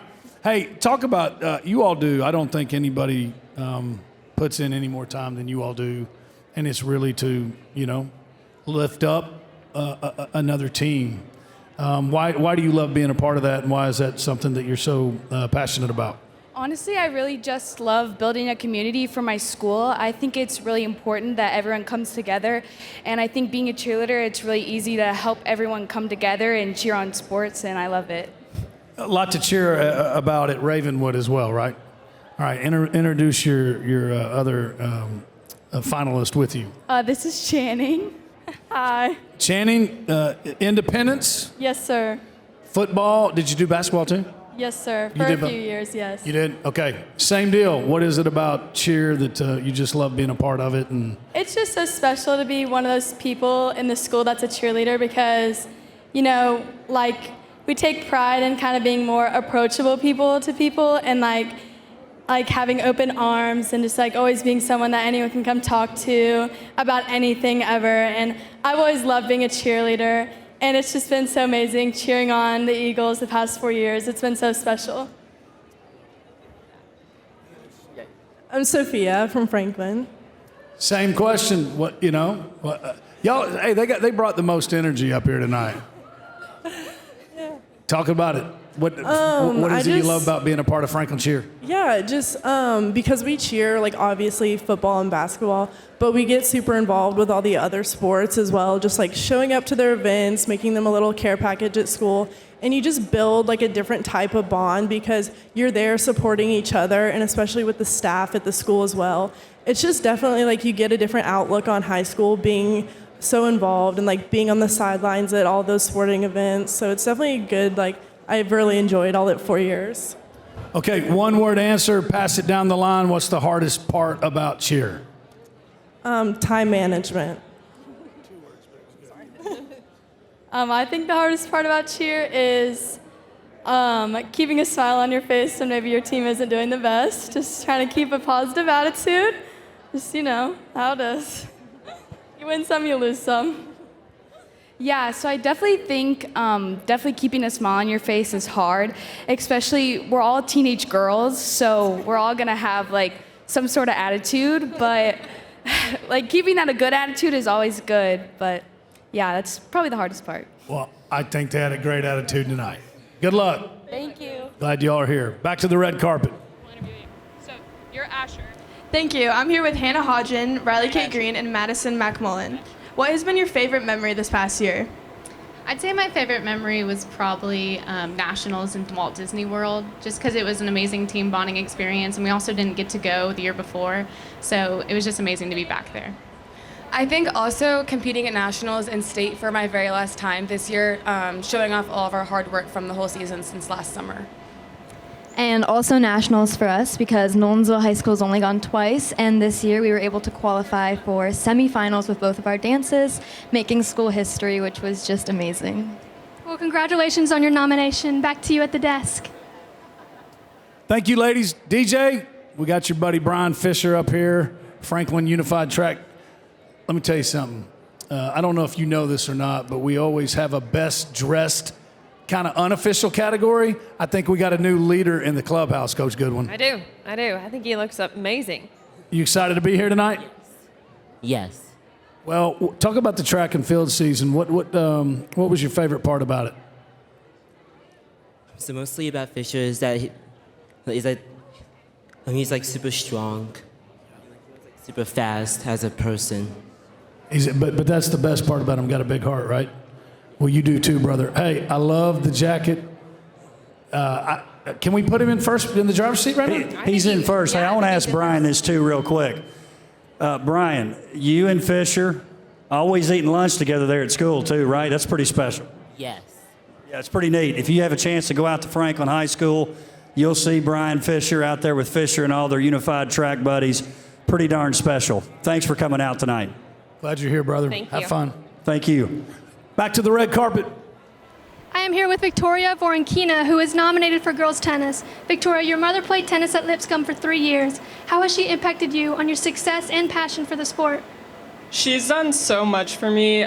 She was the one who put me in the sport in the first place, and without her, I wouldn't be where I am today. Well, congratulations. Back to you, Tate. Okay, I'm going to let you take this when Coach joins, being the tennis pro that you are. It's time to talk a little tennis, a little ladies tennis. And we got a couple of great representatives up here with us. So, ladies, we've got Grace Stout Ravenwood, Lisa Messier from Franklin, two-time finalists, correct? Well, I lost, she won, so. I said two-time finalists is what I said. So you guys are rivals on the court, right? But y'all are friends. Yes, yeah. Talk about that a little bit. I think so. Yeah. Yeah. Talk about how playing one another, you really push each other to be better players. Yeah, we play a lot of practice matches with each other, and I think we really put in all the effort we need to make each other better. Yeah. When we're on the court, it's very competitive. We're definitely not friends on the court, but off the court, we're pretty good friends, so. Yeah. But you know what? That's the way I like it. I think sometimes, because we're a friendly kind of play, be nice was our slogan, right, a couple years ago. I think sometimes we're a little too nice when it comes to athletics. So I like to hear you guys talk. Hey, we're friendly off the court, but when we get on the court, we're dressed up nice tonight. We're going at each other's throats, and I think that's a good thing. Yep. Hey, talk about this, Tate. So we've got Lisa, teams up with Sister Sophia. They win the double state championship. Grace was battling injuries all year long, and what do? You make it all the way to that final match. Lisa, talk about winning that state championship with your sister. It was honestly one of the most memorable parts of my high school career, I think. In the finals match, we had a three-setter. It was definitely like a super difficult match, but without my sister, we couldn't have won that. So I really treasure her. And Grace, you battled those injuries. Did you even surprise yourself to think you could come through all the way to the finals? I didn't think I was going to even qualify for districts because I didn't have my 5 matches. I somehow got 5 matches, won districts, regionals, and state, and so on. So it was pretty, I don't know. It shocked me. Yeah, it's pretty awesome. And Yeah. Tate, you know I'm a big tennis fan. So back in the day, I played a little tennis. I don't know if I could take these girls, though. Maybe in the past, but not now. Thanks for being here. Yeah. You guys are Thank great. you. Good luck tonight. Thank you. Back to Tia on the red carpet. I am with Sam Frank from Fairview, nominated for boys tennis. Sam, you were a state doubles semifinalist and boys tennis captain. You went very far in the postseason. Who's been your biggest supporter? I'd probably say it's my mom. She's the one who introduced me to this sport, and now she's my middle school, high school coach, so she's just been there through all of it. So yeah, definitely my mom. All right, thank you. We're glad you're here. Back to you, Tate. Real quick, Coach joins, Coach Goodwin. If you think it doesn't matter, I think that one does. 2-time finalist. She won. I did. She's mad. I mean, was mad last year. I love it.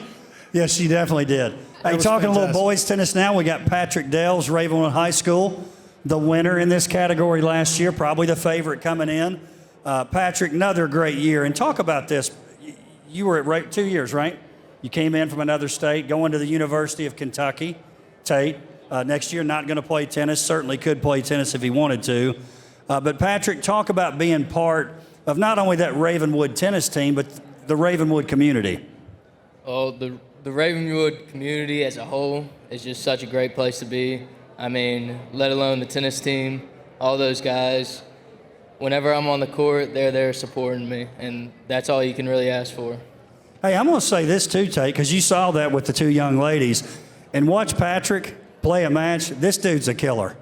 I'm talking he's a killer out there playing. He's mumbling stuff underneath his breath. I don't want to know what it is. But I guarantee you, I watch all the sports in WCS. There's no greater competitor than Patrick Delves. Where's that come from, Patrick, that competitiveness? Definitely my dad. Your dad? Okay. And why do you say that? I keep it clean, though. He'll always tell me that you can make friends tomorrow. So. Patrick, I noticed the cowboy hat. Who are you channeling tonight with the get up? Well, I'm a Georgia boy at heart, so I gotta let everybody see that. I love it. Well, you look great tonight, and good luck. Thank you. Good luck, Patrick. Back to Tia on the red carpet. I'm with two boys track finalists, Cole Combs from Page and Mason Green from Ravenwood. Cole, you are the state champion for discus, and Mason, you are the Section 3 champion in shot and discus, setting a school record. What are you both looking forward to next season? I'm looking forward to winning state in my division. I missed it I came in second this year, so I'm hoping to get in first next year. I'm looking forward to winning state in both shot put and discus in my division next year, and I'm also looking forward to breaking both the school records in the next season. Great, thank you. Back to the desk. Okay, we're talking girls flag football. We got the quarterback, the head coach, the assistant GM of the Mean Machine, right?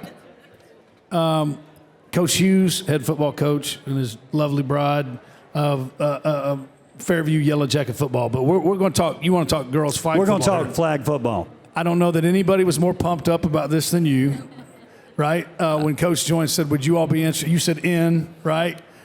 Before he even finished the question, but there's been a lot to talk about. You and your other coaches did such a great job with it, but a lot of high expectations, I think, and I think it was. I don't think there was any disappointment whatsoever. Were you 100% pleased? I thought it went as well as it could go. Other than us winning it all, it went about as good as it could have went. And the athletes that were out there were so impressive. And just like when a regular coach, my assistants make all the calls, Stephanie pretty much called all the plays, and I sat and took the credit. So it worked out great. Did y'all wear headsets? Did you wear headsets? We didn't need to. Okay. So, offense coordinator, are we going to say that? Defense. I think I'm defense. Defensive He's coordinator, offense. okay. I let him have offense. I take defense. She came up with a plan that held Ravenwood to 1 touchdown. That's right. So, Yes. Coach's wife, Stephanie, was the defense coordinator. All right. So how much time went in on the game plan? I mean, I know it was serious now. And what I loved was y'all got to play somebody first. How many adjustments were made from game one to the second time you played them? Yeah, I think flag football talk in our house is probably pretty daily. So then when we got to bring in a whole new dynamic with our girls, and I actually coached several of them in middle school track and dance, so it was kind of cool to put all the sports together and bring out our athletes. So we talked about it a lot, and then he kind of schemed from there and then She's made really playing adjustments it throughout now. the season. She's been bragging all year about how she came up with a scheme that held Ravenwood, and they got one lucky touchdown. And then she gets up here and doesn't say anything. She adjusted our rush scheme. She adjusted our coverage scheme, and we held Ravenwood to 1 touchdown right before the half, and we had a chance to win in the end. So it was a great plan, and she brags about all the time she gets up here and has humble pie. I'm really impressed. Tell secrets. It stays at home. Hey, Coach Goodwin, would you have liked to have had girls flag football when you were playing? Absolutely. Do you think you would have been Absolutely. I'm with her. She's Stephanie's my first still hire. a good player, so it's amazing. You can still play. It's not too late. She would have been good. They full court. Coach Joey Spann, a legend in my book. I say it every year, and she gets mad at me. They're so nice and so polite, and then they'd go out. They'd press you from the beginning to the end. They'd beat you by about 60, and then they'd come out and were Look very like nice she's to you. got a few but- years left. You think we ought to sign her up? We got a tournament this weekend in Nashville. 100%. 100%. We could get all 3 of y'all out there running the tournament. Y'all Okay, safe to say, did Fairview, did they re-up your contract? Are you all back next year? Oh, I'm back. I'm deciding about my assistants, but I'll be back. Shoot. If I'm not taking it over altogether, I'm back. Hey, and I was going to tell you that we were at the Titans bubble today. Metro had their camp, so that they're starting it next year, and I It's helped. great. Yeah, it was great. And So- Coach Hughes, seriously, we really, really appreciate your role in making this thing happen. It's great, man. I hope it goes where I think it's going to go. I think so too. Thanks for being here, Thank you guys for doing that, and thanks for having before us. we throw it out to the red carpet, let's bring up another champion up here, Claire Stegall. Claire, just a freshman, breaking all kinds of records. We're talking track now. Tate, you and I saw this, and Claire, I want you to, I know she's going to be humble about it.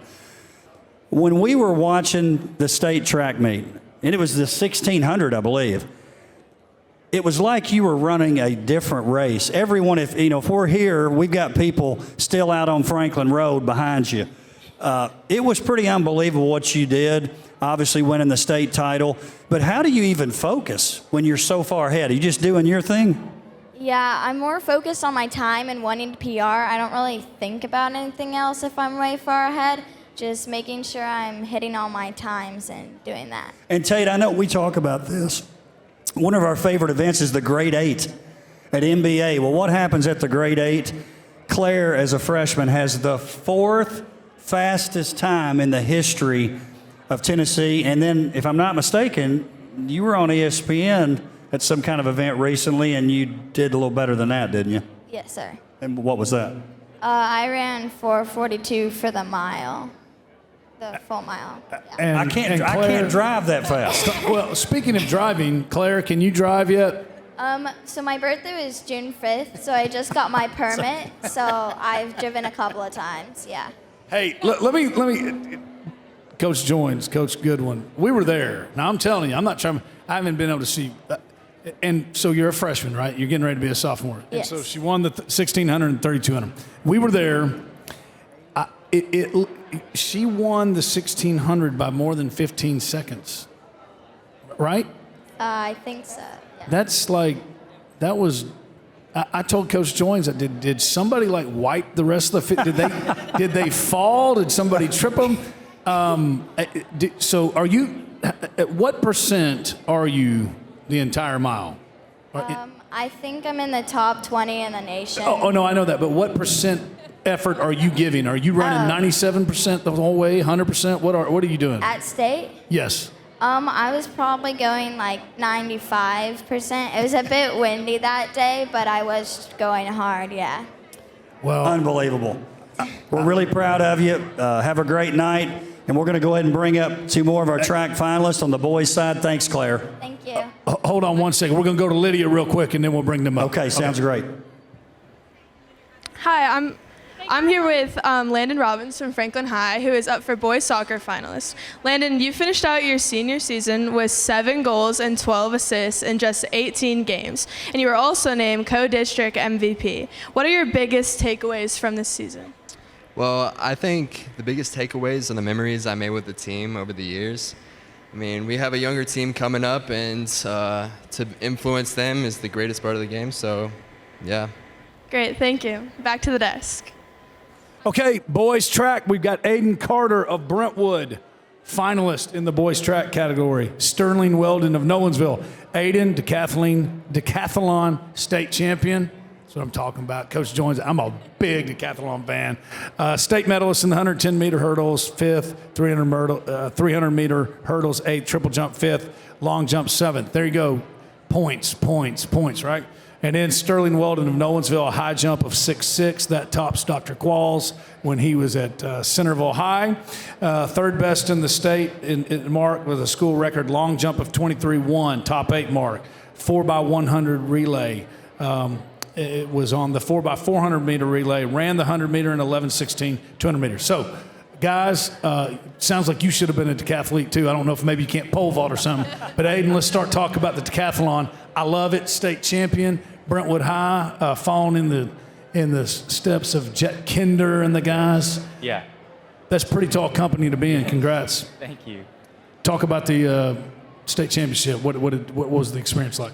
It was a great feeling. It takes a village, coaches and teammates. I appreciate them so much for all their help. And it just takes a village. So, having the help and the support is great. All the hard work to be recognized for this, all the hard work to put in this year is great. But yeah, just a great feeling overall. Really proud of you, man. Okay, good luck tonight. This is a tough category. Sterling, tell the truth. Why are you not a decathlete? Is it the pole vault? It actually is the pole vault, yeah. It scares me. All right, man. Well, you can obviously jump, high jump, and the long jump, the sprints. I think one of the stories of the year, Brentwood High has such a tradition in track, right? Nolensville really just the past few years have ramped it up, man, and you're a big part of that. But, track and field, what is it that you love so much? What is it I love so much about track? Yes. I don't know. It's just ever since I was a kid, I was like one of the fastest kids at school, and so then once I got to middle school, I tried out for sprints, and then once I got to high school, my coaches asked if I wanted to try jumps, and that's when that kind of became my whole thing. Fellas, congratulations on a great year. Good luck tonight. You both look very dapper. We're going back to McKinley on the red carpet. Thanks, Tate. We're here with Lily Kate Richards, District 12 Pitcher of the Year, and we're with Lauren Johnson, District 11 Tournament MVP. What was your favorite victory this season? It's definitely the game against Nolensville. We were written off as the underdog. We weren't really expected to win, but our coach had some tricks up his sleeve, and we pulled out and we won. And it was so much fun. It was such a team effort, and everyone contributed. It was amazing. My favorite victory was in districts against Columbia Central. We were down by 5 runs. It was the 7th inning. I thought my season was over. And then by some miracle, we got 6 runs in, and I've never cried so much in my entire life. I was so happy. Well, congratulations on your nomination. Back to you, Tate. DJ, we got a very important guest up here with us tonight. Talk about sponsorships and partnerships a lot. Certainly Matthews Team Sport, Walker Chevrolet, who we want to thank. Without Walker Chevrolet, this doesn't happen. We got the guys out there, Scott Shake and the crew, driving the athletes in. Well, we've got another group pretty special to us in WCS, and that's Williamson Medical and Bone and Joint. Lindsay Sullivan here. Appreciate what you guys do for us in WCS. Absolutely. It's a pleasure to be here and to provide the sports medicine services for all of the athletes. We've been in the community for a very long time, and it's awesome to be on those sidelines on Friday nights and be accessible to athletes of all seasons. And not only those team trainers, team doctors, and they have relationships with the coaches and the players and those parents, and they're fans of those teams too. Oh, absolutely. You should see on a Friday during football season, they're bringing out their polos and they're wagering against each other. No money, of course, but it becomes a competitive area around the halls of Bone and Joint. But we're just, like I said, we're just glad to be out in the community, and we are a part of Williamson County, and love being a part of all of these athletes' lives, their families' lives, and do what we can to help out. Thank you so much. Absolutely. And we're going to keep it here. We've got Ryan Brown, who's coming up, softball, Independence, plays for Coach Buck, Tate.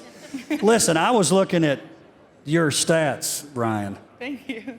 You can hit a softball and hit it well. In fact, I had to almost ask, are those stats even real?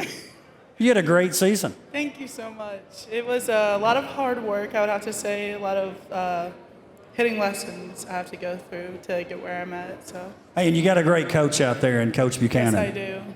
Does a wonderful job. He does. It's not many people can say this about their coach, but Coach Buck is like a best friend to me. Oh, that's neat. It's amazing to have him as a coach, and he definitely works hard for everybody on the team. So what do you think about this event? I mean, you're one of the last to come in, so you walk into this room and you see it packed. This is pretty cool, huh? Yeah, it's just amazing. It's so great to be around all these athletes, and we've all worked hard to get here. Well, I was going to say, you're one of them for sure, Tate. Coach Goodwin, I like to go back into history, and Ezel Harding, when Coach Goodwin was there, was the softball program of the state. The Wright sisters, you played with them. Let's look at Ryan's stats here. 627 average, 29 runs, 42 hits, 27 RBIs, 7 home runs, triples 3, doubles 12, 713 on base percentage. Is this all right? He's right. So. This is a typo. I'll say this. I'm not pitching to Ryan. Hey, you think Don Frudenthal would have wanted to coach Ryan Brown? We're walking her every time. Yeah. Does that happen a lot? Yeah. Yes, very much so, yeah. Ryan, I was looking at, obviously your hitting stats, but there's got to be one home run that sticks out. What's your favorite? I have to think. I have to say any home run with somebody on base. I mean, it's definitely the best when somebody is on base because it really feels like you're producing a lot more and you're doing it hard for the team. That's great. Good luck tonight, Ryan. Thank you so much. Coach Buck's pumped. Back to the red carpet. I'm with media students Matthew Bowen, Anna Ray, Natalie Finley, and Gabe Reeves. We want to thank all of you guys for the hard work you've dedicated this year to your school's media departments. And I want to ask, what has been your favorite project you've worked on this year? Mine would probably be Dugout Diaries, where I mic'd up all of the baseball players and then made about 10 episodes of them just having fun in the dugout. I would definitely say a football project that I did called 48 Minutes for 48 More for the football team in the playoffs. That was really interesting. I'd say the seasonal posters because it kind of showed the different schedules and showcased a lot of different athletes across the school. And the Franklin game for Indy for homecoming was so much fun to edit and film. The energy was great and the night was amazing. Great, thank you. Back to the desk. Darren, you got another special group. I think they're sitting here wondering what they're doing. Well, listen, I always like to have surprises. Tonight's going to be full of some surprises, so don't want to talk too much about the where and why of why they're here at the Wilcos, but I would like you to introduce yourself and tell us what school you're representing. I'm Claudette Runk, and I just graduated from Summit High School. I'm Jean Costello, and I just graduated from Franklin High School. I'm Hunter Basola, and I graduated from Independence. So I don't want to give anything away. I just want to ask them all this, if you guys could each answer it. Talk to me about this event, because like we asked Ryan earlier, you're walking in here, we've got a packed house, people milling around, taking pictures. This is pretty cool, huh? I love this. It's so fun, and I just like dressing up and being here with all these people, and I like getting interviewed, so yeah. Jean? Well, I don't like getting interviewed, but it's awesome. It's an honor to be here. There's so many amazing athletes that I admire and that I play with. I think it's cool to be surrounded by just a bunch of athletes who like to work hard and compete. Very well said. Well, we're glad you're here tonight. Thanks for being here. And with that, Tate, we're going to bring up Eli Lamb. Are you really going to do this tonight? You are, aren't you? Of course I'm going to do it. I love surprises. Eli, come on up, man. Good to see you. So, Tate, I think we might be finishing up. We had the media students interviewed on the red carpet. It's gone well tonight. I would say, Carrie Goodwin, we hope you come back. We've had a few trials and tribulations at different times, but this thing has gone great. Tate Matthews is always doing a great job, and I think ending it with Eli is pretty special. Eli, talk about that year you guys had. The beginning of the year, Centennial Baseball, it's not going well, and you had that one game against Brentwood High School where they're handing it to you, and you make this dramatic comeback. I think your season changed right there. I think it did too. You know, starting that game, it was horrible, and something clicked in the third inning, and we never looked back the rest of the season. You really didn't, and you talk about what that season was about. You make it all the way to the state tournament, and even though you lost those two games, I don't think it takes away from it. I really don't, because you were really such a surprise team, and it's been a while since you've been there. You shouldn't have a bitter taste in your mouth at all about that experience. No, I knew we all wanted to win it, but getting there alone is accomplishment enough. Yeah. So, Coach Boffman, well, how pumped up was he when y'all won that sectional game? it was insane. I've never seen him more just ecstatic in one point in time. And that's saying something, because he's a guy who's not afraid to wear his emotions on his shoulder, is he? Not at all, no. I hope he's here. Hey, that was awesome, man. That's another tough category. The Columbia blue handkerchief and tie, man. You're Coach Goodwin, is he in the running? Okay, you're on the list. Best dress. Eli, thanks for being here. Good luck. Thank you. Tate, another one in the books. Another one in the books. Thanks to Coach Goodwin, the OG, being back. It's always a pleasure to see her, and I think it's really cool. I saw Miss Lamb over here. Her son's playing baseball, but she's here. It's important. Coach Hankins, Roll Kearns, but there's so many people to mention. It's hard to do, but you all were in them. It's about the athletes, but there's so many people it takes to run an athletic department, run a school, and I don't think anybody does it like WCS. I think what we do is first class, and it represents so much of our families, our communities, our athletes, our coaches, our teachers, our trainers. We really do it the best way. So another year down. Well, appreciate you guys being here, and I know we mentioned it earlier, but I've got to give a shout out again to Walker Chevrolet and what they do. Without Walker Chevrolet, we can't have this event, so we certainly appreciate them. Street Tuxedo, Tate, we're going to give them some shout outs later too, but you saw these young men flowing through with those great looking tuxedos. John and Mark Street, we appreciate them. Matthews Team Sports, Adidas, we talked Williamson Medical, Bone and Joint, Tennessee Titans, all these great relationships. We've got great people. Parents are great, students are great, coaches are great. We've got great support too. Yeah. Great families, great kids, and we got a great district athletic director. Coach Goodwin. He's okay. Hey. Thank you for being here. You got a lifetime always a contract. pleasure. Coach Joins, great job. I think you got to go freshen up. I am being told we are going to take a small break, and we're going live with the WILLCO Awards ceremony at 7:05. This has been the Red Carpet Special, live from the factory in Franklin. Thank you for joining us. Stick around. We'll be back at 7:05 for the WILLCO's 2022. Pretty good start to the evening, wouldn't you say? Not bad. Welcome to the 8th Annual WILLCO Awards presented by Walker Chevrolet. I'm Darren Joins, Williamson County Schools Athletic Director. I'm joined tonight by my co-host, my co-MC, Tate Matthews. Tate, it's great to be here again talking athletes, talking coaches, talking teams in WCS. It's a great night, a little bit later than we've done in the past, but I'm glad we did it. I feel like a lot more people could be here, but the best night of the sports year, talking about the best sports conference anywhere in the state at the best venue. And as always, the young ladies and men look fantastic. Love hearing them and seeing their personalities in the red carpet. That's the highlight of the night for me, but I'm excited for another great night of celebrating these athletes, teams, and schools. I think the venue's okay too. You guys like the factory? Good? Thumbs up? Yeah. Tate, along with Brock Daly and Walker Chevrolet, I'd like to thank Mark and John Street Tuxedo. All the guys walking in with those tuxedos tonight looking great. Long-time sponsor for the WILLCOs. I want to thank them for providing those tuxedos for us. Tate, I also have to thank the crew at WCTV. Creed, Henderson, we've got Lance, we've got Heather, we've got the crew at MTSU. Without them, and by the way, this thing is live streamed right now. Hopefully you've got family out there watching. Without them, Tate, and these other sponsors, it doesn't happen.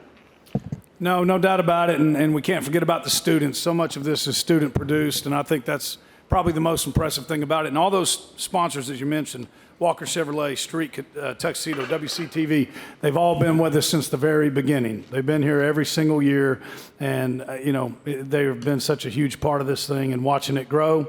You said it right, couldn't do it without them, but also great, fine people. And Tate, I would be messing up if I didn't say this. I've got to thank Adidas and Matthews Team Sports for making our teams look so great. We've got those finalist T-shirts in those bags. Appreciate what you guys do too, Tate. Appreciate you all.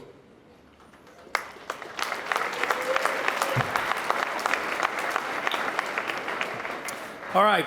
I want to make a reminder that all the finalists will receive a WCS Sports Conference Challenge coin. It's a big deal. There's people that have several of them, but when you've seen them grow as the years, it's a great thing to have as you move on in life. But those are presented to you by Walker Chevrolet for being honored as a top student athlete or a coach in the WCS Sports Conference, with each category winner receiving the coveted glass trophy. Thank you to another longtime sponsor and partner, Copy Solutions, for the awards. Certainly appreciate Copy Solutions. We're going to have Bob Woodbury up here later presenting an award. Tate, before we go on any further, we've got to talk about the team and individual successes in WCS, and there's a whole lot of them. WCS Sports Conference, this is not fiction now, it's the truth.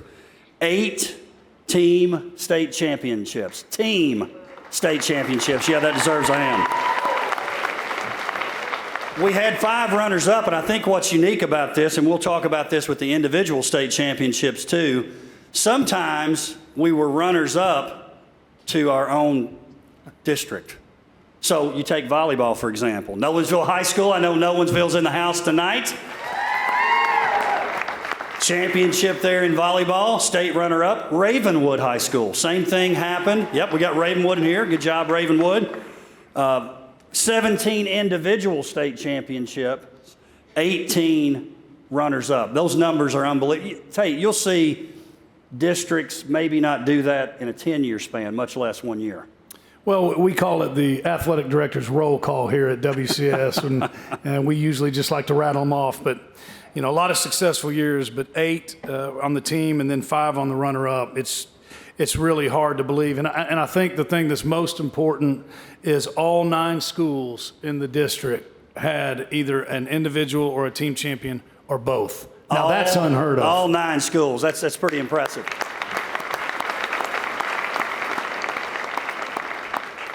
And what about those individual champions, Tate? Well, we had 5 schools that all 9 schools had an individual or a team champion. 8 of the 9 schools had an individual champion. And, you know, it's over every sport. I mean, it's just, you talk about volleyball, you talk about track, you talk about cross country. It's all of them. Tennis. I mean, it's the entire, I guess, TSSAA sports schedule, and we've got champions in all of them. It's really hard to believe. Well, and speaking of which, it's time to do it. Let's recognize these athletes, coaches, and teams. The video packages that you're going to see tonight were produced by Christian Taylor. You guys will see Christian running around, unbelievable. I know Ravenwood's proud of him, but we're also pretty proud of him in WCS. Let's give Christian a hand for what he does for us. As the winner of each category is revealed, you'll come to the stage, and then Christian will direct you on getting your picture taken. For those that were here last year, you will like this added touch. We've added music to that walk to the stage. If you were here last year, we had some awkward silence. We had to put in some commentary, but we've got some great music tonight. So Tate, let's do it. Let's go to our first category, Wilco's 2022. We will start with the fall sports. The fall saw state championships from Brentwood girls cross country, Nolensville volleyball for the 3rd consecutive year. How many? How many? 1, 2, 3. Unbelievable. And their first in AAA. Coach Young's got a big grin on his face. Win also a state championship in Brentwood boys golf. Miles Raymer for Ravenwood and Sophia DiPaolo of Franklin brought home individual state titles. Brentwood and Page finished as state runner-ups in Class 5 and 6A, the 2 highest classifications in high school football in the state of Tennessee. With that, the finalists in the girls cross-country category are Sophia Boutros, Page High School. Lydia Cromwell, Brentwood High School. Janie Halterman, Independence High School. Circe Mooney, Nolensville High School.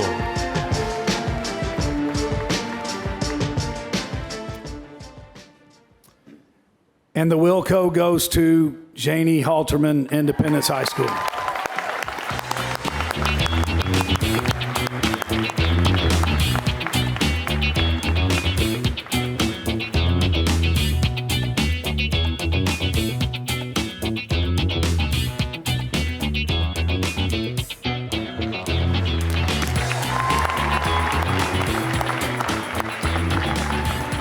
Appreciate Janie for leading us off. And Janie, you can imagine how awkward that would have been with no music. So appreciate the guys from Brady Made Events for making that happen this year. Let's go on to our next category, the finalists in boys cross country.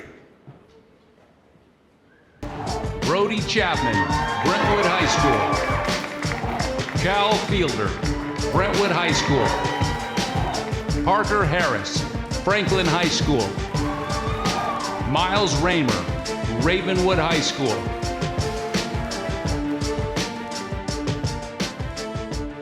He's a state champion. Now he's a Wilco winner. Miles Raymer, Ravenwood High School.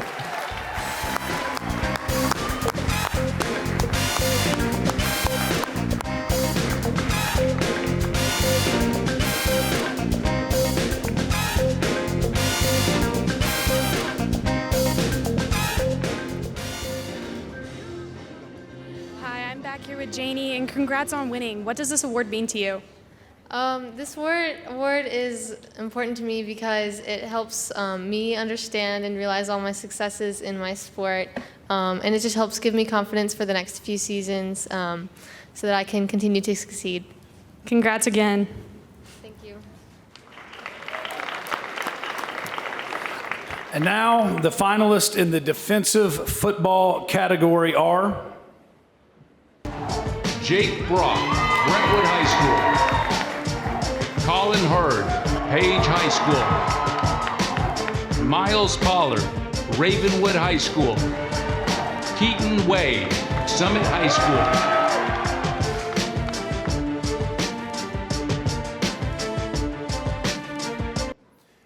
And the Wilco goes to Keaton Wade Summit High School. Coach Joins, Keaton could not be with us tonight. I know you are a big BB Nation fan. I know Coach Stoops called you. He's got Keaton on special assignment. You signed off on it. Would you like to accept it for him? Yeah, I will accept it for Keaton, and appreciate you mentioning that Coach Stoops called me today. I said, listen, Coach, we need him at the Wilcos, but I know you need him more there in Kentucky. We're excited to see what he's going to do this point forward.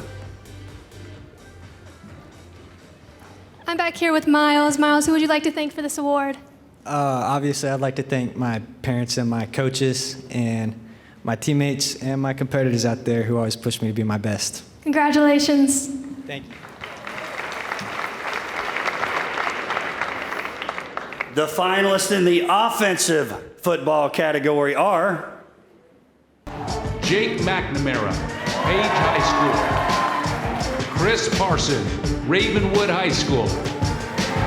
Brady Pierce, Summit High School. Aaron Walton, Brentwood High School.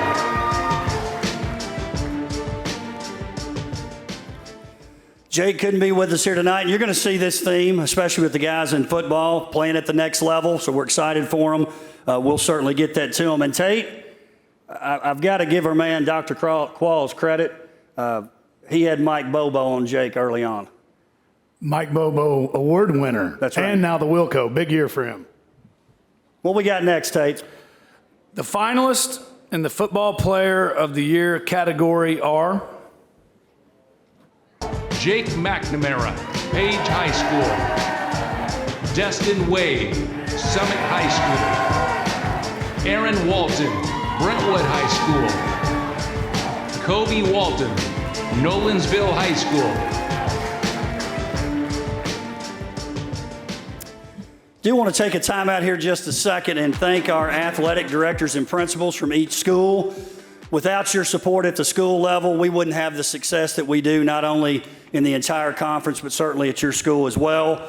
And listen, when we introduce someone, it's not like graduation. You don't have to wait till the end. We'll start with Brentwood High School. Joe Blair, Kevin Kydell, Principal and Athletic Director. Centennial High School, Jeremy Moore, Dr. Kevin Dyson. Fairview, the Jones brothers, Ricky and Kurt Jones. Franklin, Jay Johnson, Shane Pantal. Independence, Mary Beth White, Nikki Patton. Nolensville High School, Zach Hudson, Amy Maffei. Page High School, Benji Gray, Katie Hill. Ravenwood High School, Andy Elrod, Dr. Pam Vaden. And Summit High School, Chad Kirby, Sarah Lamb. Tate, you got to have that strong leadership in order to have success. No doubt about it. You've got the seen and the unseen, right? And I think when you look at the athletic programs in Williamson County school systems, the unseen is where the principals and especially those athletic directors, the countless hours that these guys and ladies put in that don't ever get seen. But I promise you, the product and the facilities and the coaches that you see, none of it happens without them. So I know servant leadership has become a big word lately, and I think all of these administrators and athletic directors embody that without a doubt, probably better anywhere else. Coach, real quick, they were out of town and threw us for a loop. The Offensive Player of the Year, Jake McNamara. Jake McNamara. And the football player of the year, Destin Wade. I'm assuming Coach Stoops called you about that one as well. Definitely did, and we apologize to those guys. They're probably watching out on the live stream. I do want to say this too, Tate. We always see this at the Wilcos. And I know the numbers are big because both teams are in here tonight, Page and Summit High School, but I'm noticing a little rowdier kind of reactions from Page High School, in particular football, and Summit High School football, who've been pretty rowdy in here for a couple years, Tate. Yeah, they've kind of taken this place over the last couple of years. But Paige, and I remember a few years Ravenwood football in here, you know, Nolensville volleyball. They're all staking their claim. Let's go to the next category. The finalists in the girls golf category are Brooke Brummett, Brentwood High School. Piper Davis, Independence High School. Sophia DePaulo, Franklin High School. Hannah Ruth Walton, Ravenwood High School. And the Wilco goes to state champion and now a Wilco winner, Sophia DePaulo.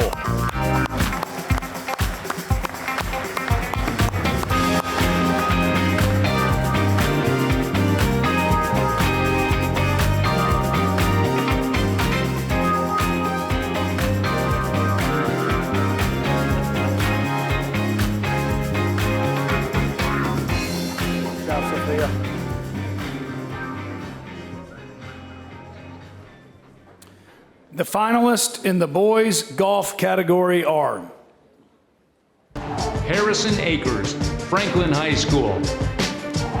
Luke Beatles, Nolensville High School.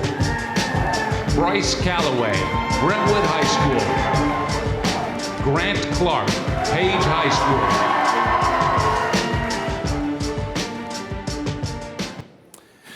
And the Wilco goes to Bryce Calloway, Brentwood High School.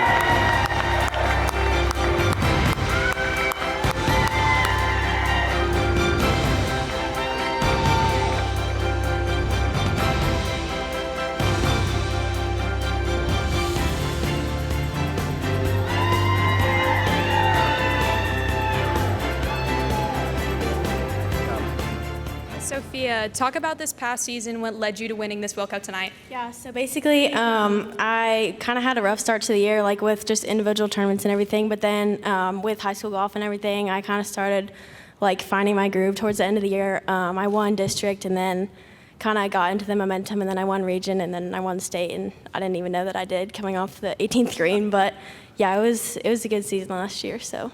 All right, thank you. Congrats on winning. You think, Sophia? That's a pretty good season. I won district and I won region, and I looked up and didn't know it, and I won the state. So congratulations. Next category, girls soccer. Allie Brown, Ravenwood High School. Maddie Podelsky, Nolensville High School. Sarah Kate Rath, Ravenwood High School. Abby Thornton, Page High School. And the Wilco goes to Maddie Podelsky, Nolensville High School.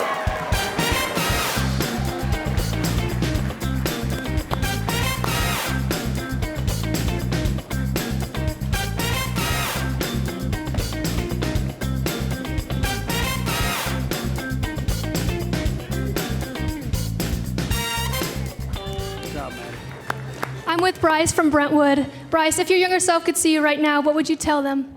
Hard work pays off. Always just stay practicing, trying to get better, and just be your best. All right, congratulations. Is there a name more custom made for the boys golfer of the year than Bryce Calloway? If you're Calloway, I guess it could be Titleist, but I'd say the folks at Callaway are pretty happy about that, Tate.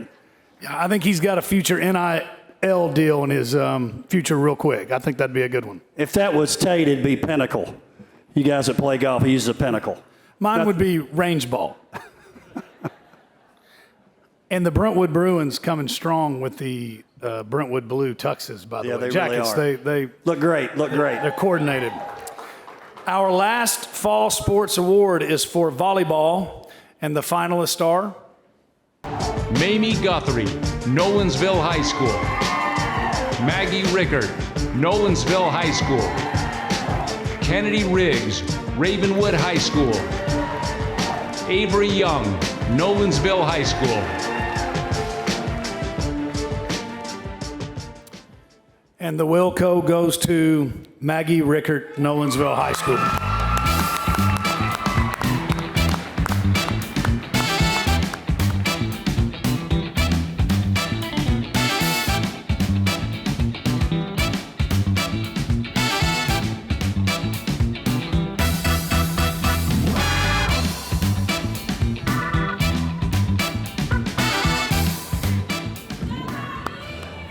Hi, I'm here with Maggie. And Maggie, how does this award motivate you for your next season? Well, being my first year in high school soccer, I mean, it's an honor to get this award. But we lost a bunch of our seniors this year, and I think it's just going to be very interesting what we do next year going into the season. Congrats on winning this award. Back to the stage. A freshman winning the girls soccer award. In case you guys haven't noticed, we're pretty good at soccer in WCS, so for a freshman to win it. And Tate, you said it. I mentioned Brentwood and Page. I'm hearing a lot of Nolensville so far. Lots of Nolensville. Let's see how this thing progresses. Tate, let's move on to winter sports. The winners saw Page High School girls basketball back in the state tournament this year in the Final Four of all the teams. First girls region team wrestling championship came out of Ravenwood High School, and we had individual state wrestling champions Jacob Clevenger, Kendrick Curtis, Jarvis Little, Brooklyn Long, Kaylin Thomas. Great winter season, Tate. Without a doubt, and to hear you mention those female wrestlers that are state champions, it's all a big deal. But to hear that, it really that really kind of puts an exclamation point on that, and excited to watch that grow. But the Page girls basketball program in the state tournament, and it's been fun to watch, and we're going to continue to grow that as well. The winter, we're always successful there as well. You want to dive into it? Well, I was thinking about Coach Brock. So Coach Brock, who couldn't be here with us tonight, so we'll talk about him a little bit. They state tournament last year, right? First time? Correct. They go to the Final Four. Cochran and Wilkin graduate, and so does Coach Brock. He says, I'm taking off, I'm out. I've really, nothing against the Page team. You're going to have a great team again this year, but in a lot of ways you can't blame him, can you, Tate? Well, I mean, if you're going to go out, that's a pretty good way to go. And where's he at now, by the way? Did somebody else do that? Was that you, or did you come back another year? We didn't make the Final Four, unfortunately, but yes, that did happen. With the Nolensville night scene, I believe Coach Brock might be helping out with Nolensville a little bit. Is that correct, Coach Young? All right, so he's moved on to that. Tate, why don't you get us started on these finalists for winter sports? Let's start off with the girls basketball category, and the finalists are Mackenzie Cochran, Page High School. Reagan Grimes, Ravenwood High School. Sydney Ryan, Brentwood High School. Lily Wilkin, Page High School.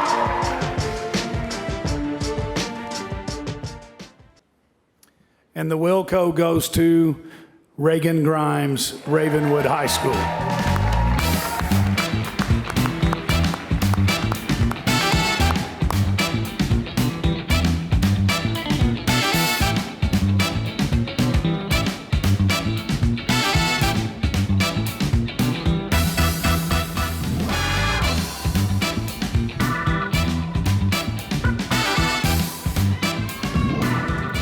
I'm with Maggie Rickert from Nolensville. Maggie, how did you feed off your teammates en route to this award? Honestly, Nolensville, girls volleyball team is such a great group of girls, and they're so supportive, and they constantly push me to be better, and it's so competitive that everyone just wants to be the best of the best, but you're always gonna have that support, and they're always gonna make it fun and push me to be better. Congratulations. Thank you. Next up, boys basketball. The finalists are Daniel Cochran, Brentwood High School. Jet Montgomery, Independence High School. Dominic Reed, Centennial High School. DJ Starr, Ravenwood High School. And the Wilco goes to Jet Montgomery, Independence High School.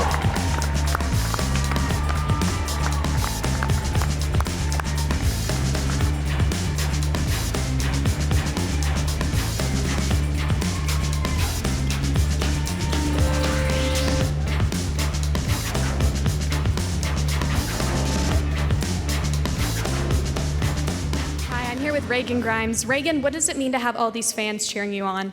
For me, definitely having a big support system is like what keeps me going. So coming out every day knowing I have a whole crowd cheering me on is just great. It's a great feeling. Congrats on winning this award. Back to you at the stage. How great are the backstage interviews? They're great. Tia Atkinson, McKinley Johnston, give them a hand for doing a great job so far. Lydia Welburn also with the young ladies on the red carpet. Certainly appreciate them. When you talk about students doing this type of event, pretty big deal. The finalists in girls bowling category are Samantha Daly, Brentwood High School. Leah Miller, Franklin High School. Mary Kate Polk, Franklin High School. Maddie Yates, Franklin High School.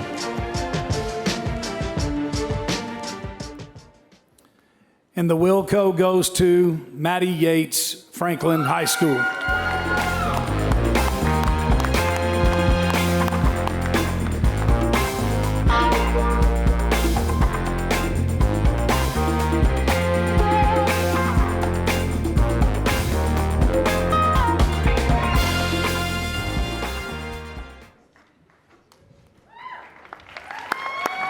I'm with Jet Montgomery from Independence. Jet, what does this award mean to you? It means a lot. I just got to give thanks to my teammates, coaches, and family. Congratulations.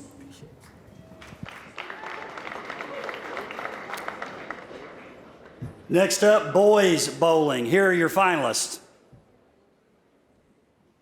Braden Didier, Franklin High School. Sam Dotson, Centennial High School. Connor Cossack, Summit High School. Drew Whalen, Franklin High School. It's a sweep for Franklin High School. Braden Didier is your Wilco winner.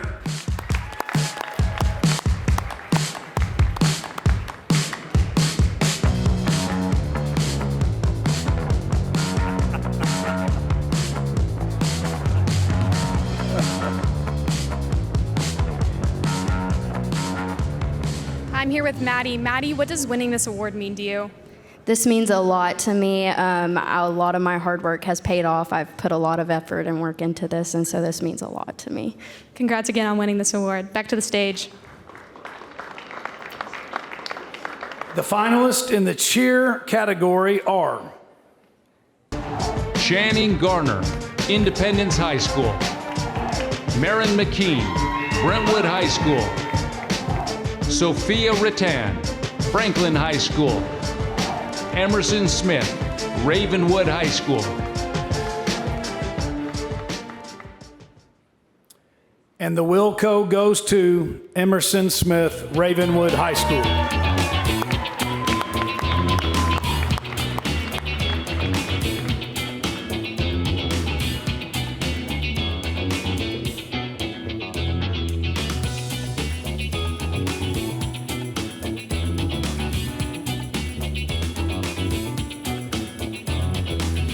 I'm with Braden Didier with Franklin Bowling. Braden, what does this award mean to you? It means everything to me. I have so many people to thank, my parents, my coaches, and the other competitors who were nominated too.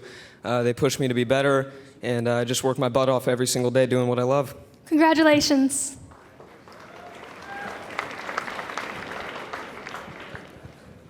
Another thing to be impressed with when you're getting interviewed back there, it's pretty tough. You can tell the difference maybe from the younger athletes. They'll have a chance to be back here again, but I'd say Braden, I don't want to say he struck out, but it'd be in a good way, right? Because he's a bowler, but forgive me. I know, I'm sorry.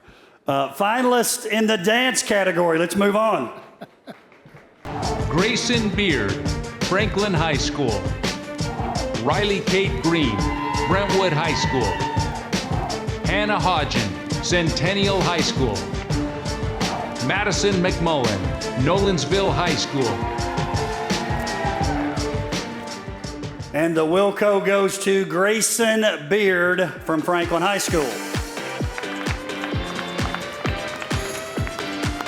Grayson couldn't be with us tonight. We're going to go backstage with Tia. Congrats, Emerson, on winning this award. If your younger self could see you right now, what would you tell her? I would tell her to always be yourself, because being someone else is just not fun, so it's always better to be yourself. Congrats again on winning this award. Back to the stage. Tate, sorry, that was McKinley. Now listen, you guys are doing a great job back there, but quit trying to stump the, that's a tough question. Did you say something about her younger self? Yeah, but I thought it was a great answer. It was, but that's tough. Yeah. It's like the quiz bowl.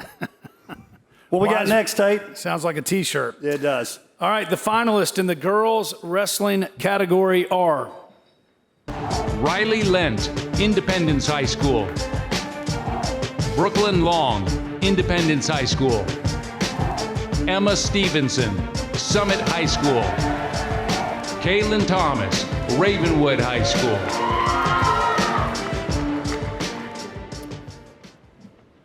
If she runs up here, don't blink, because you're going to miss her. The winner is Kaylin Thomas of Ravenwood High School.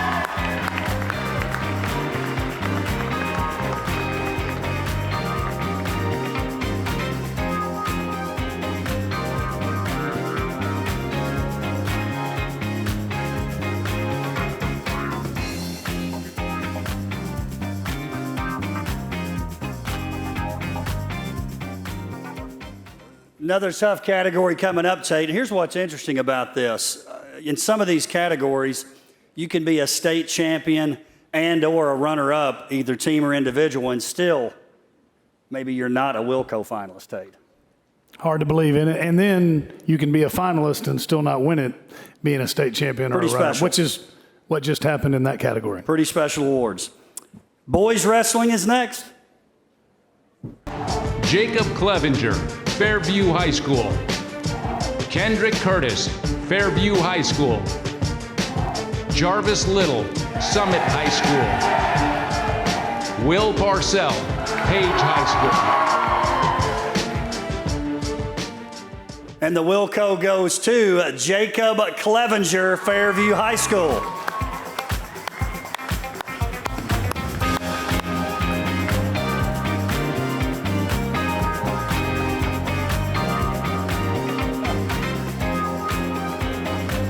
I'm afraid Jacob's going to start a trend for the Wilcos here.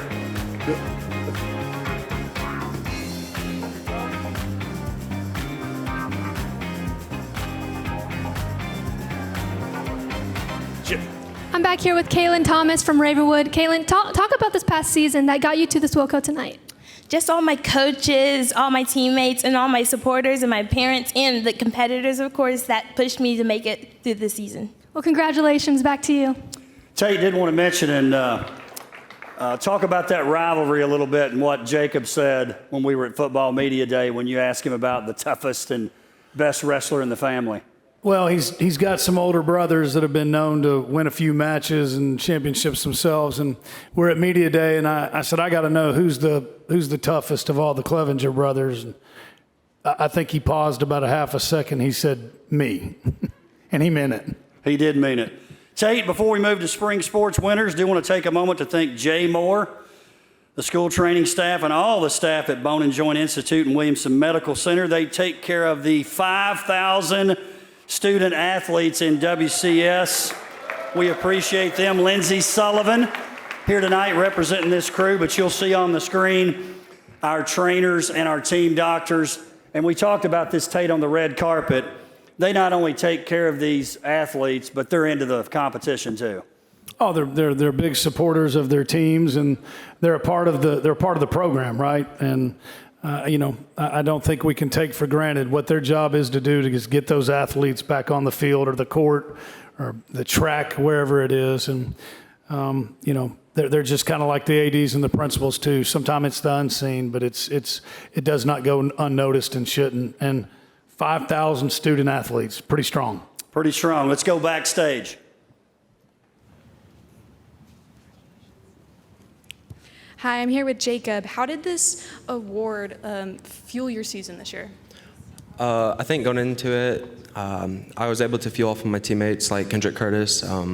He's really deserving. He's really passionate, and I think going throughout wrestling in the room, I think the intensity. I think each time that we wrestled, it got more and more intense, and takedowns became live takedowns and not just drilling. And I think just feeling off of each other really led to the state title. So. All right, congrats again on winning.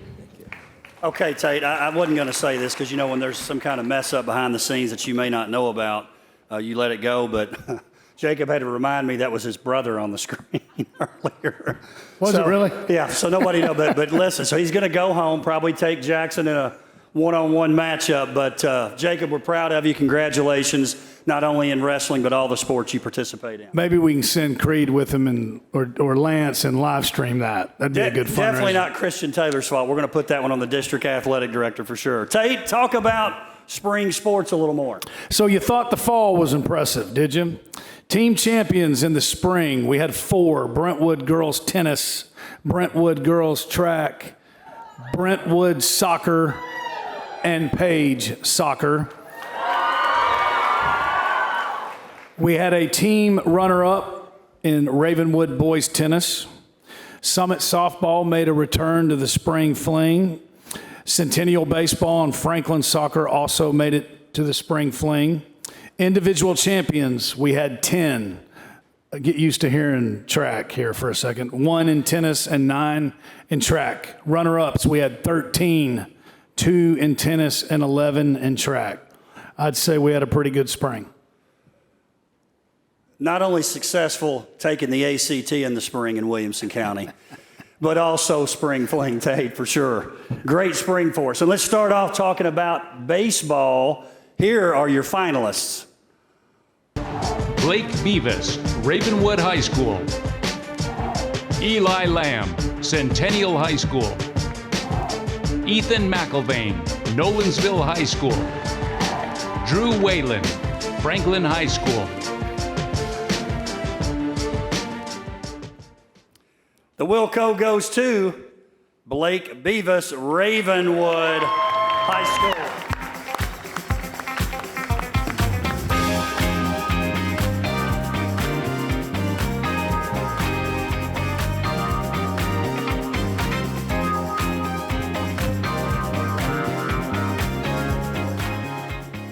Tate, I'm imagining John and Mark Street putting you in that outfit right there. That was kind of running through my head when I think Blake can pull it off now. He can pull it off. But. He pulled it off, but I hadn't seen that yet. That might be a new trend. That might be Harry Styles inspired or something. But no doubt. The only one of us that would do that for Mr. Street would be the Dr. Jeremy Qualls. He's got the legs for it. Well, you'll see him in a minute. Did you say he had the legs for it? Yeah, they're skinny. I thought you were going to say something else, but I mean, when you said the legs, I got a little nervous. So, Tate, take us into our next category. Boys soccer, and the finalists are Thomas Fields, Brentwood High School. Jack Gorman, Page High School. Landon Robbins, Franklin High School. Forrest Wells, Brentwood High School.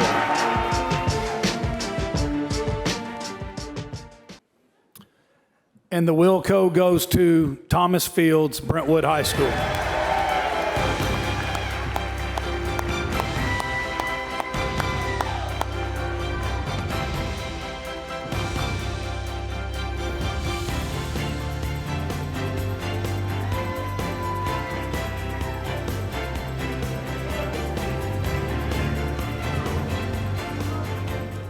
I'm back here with Blake. Blake, how did you feed off your teammates en route to this award?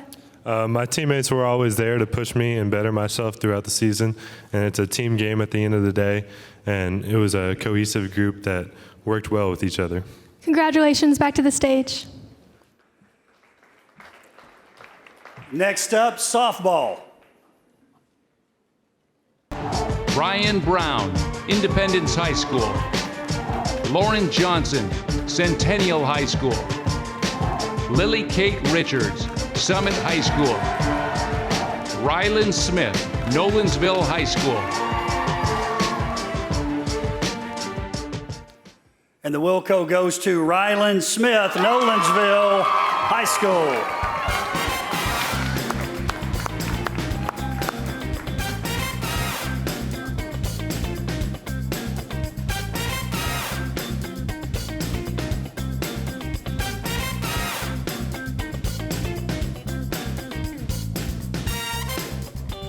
I'm here with Thomas. Thomas, what does winning this award mean to you?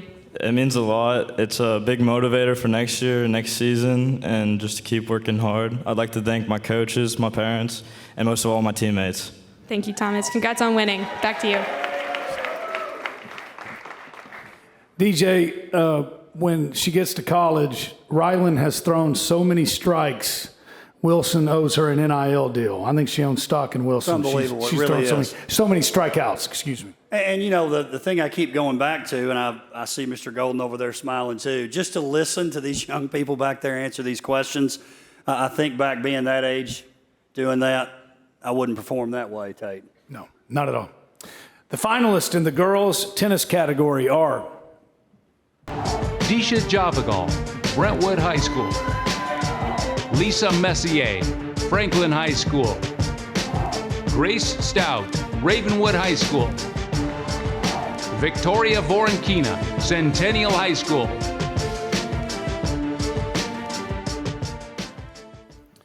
And the Wilco goes to Lisa Messier, Franklin High School.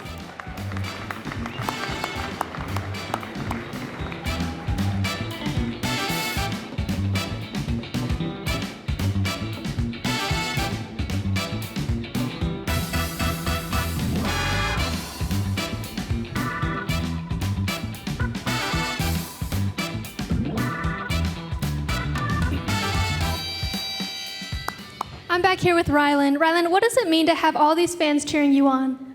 It's honestly so heartwarming to have so many people in my life supporting me, like my teammates, my parents, even other competitors. I love every single one of the other girls who are nominated tonight, and especially Coach Pat and Coach Thomas. They inspire me to be a better person every single day.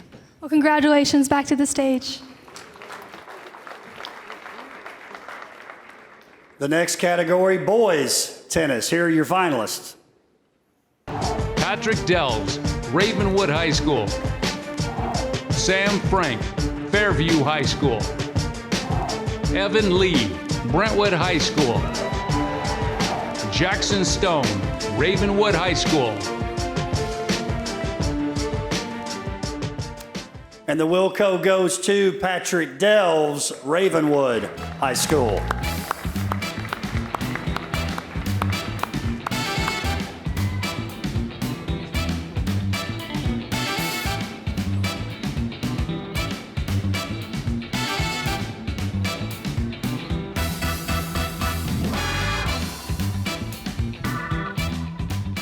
I'm here with Lisa. Lisa, congrats on winning this award. If your younger self could see you right now, what would you tell her? I would tell myself not to take negativity too much to heart and to use it to motivate myself, to learn from my mistakes and become a better player. Congrats again on winning this award. Back to the stage. I'd love to know what your younger self would tell you. Please don't wear that jacket. That'd be good for Twitter. Yeah. The finalist, this is a good one, in girls track are Elise Dobson, Nolensville High School.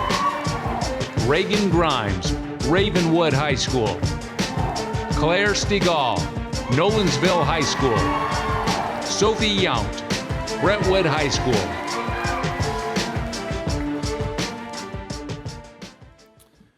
And the Wilco goes to Elise Dobson, Nolensville High School. Elise could not be here tonight, but congratulations to her on winning the Wilco. We'll go to Tia now. I'm back here with Patrick. Patrick, what does this award mean to you? It means almost everything to me. A bunch of bragging rights, and I just want to thank my family and everybody that supports me. Well, congratulations. Back to the stage. Patrick never disappoints, Tate. I was thinking with Mark and John Street, we could probably get in the cowboy hat business, maybe Tate, after some of these guys. And by the way, my younger self just didn't know John and Mark. I love this jacket, by the way. I love it. Street tuxedo. We appreciate you guys. Next up, boys track. Your finalists. Aiden Carter, Brentwood High School. Cole Combs, Page High School. Mason Green, Ravenwood High School. Sterling Weldon, Nolensville High School.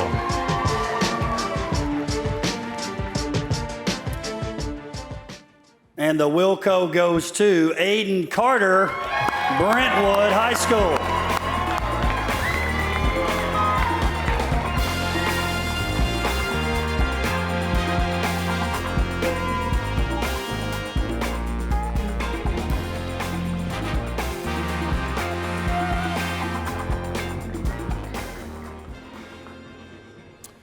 Well, that wraps up the spring sports winners.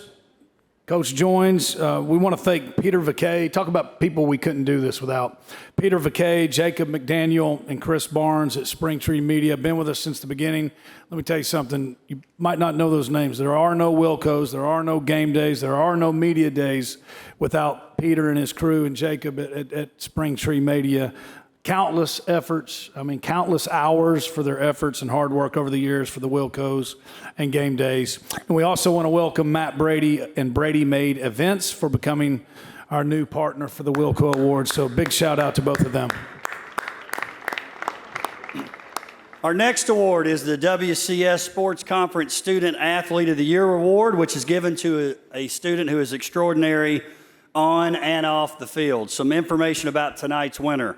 Baseball catcher, valedictorian, Wilco Honors Diploma, Tennessee Diploma with Distinction and Diploma with Honors, graduated summa cum laude, 36 ACT, 4.59 GPA. Tate, this sounds like your list from your high school days. Well, if you combine us. Hope Scholarship GPA, 4.0, National Merit Scholar, perfect score on 5 of 6 AP courses.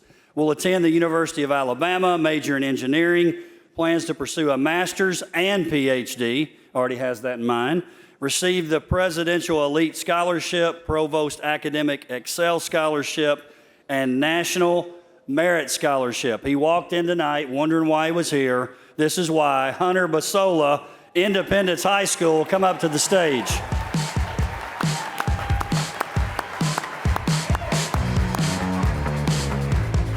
Here he comes. I was afraid Hunter left. All right, come on up, Hunter.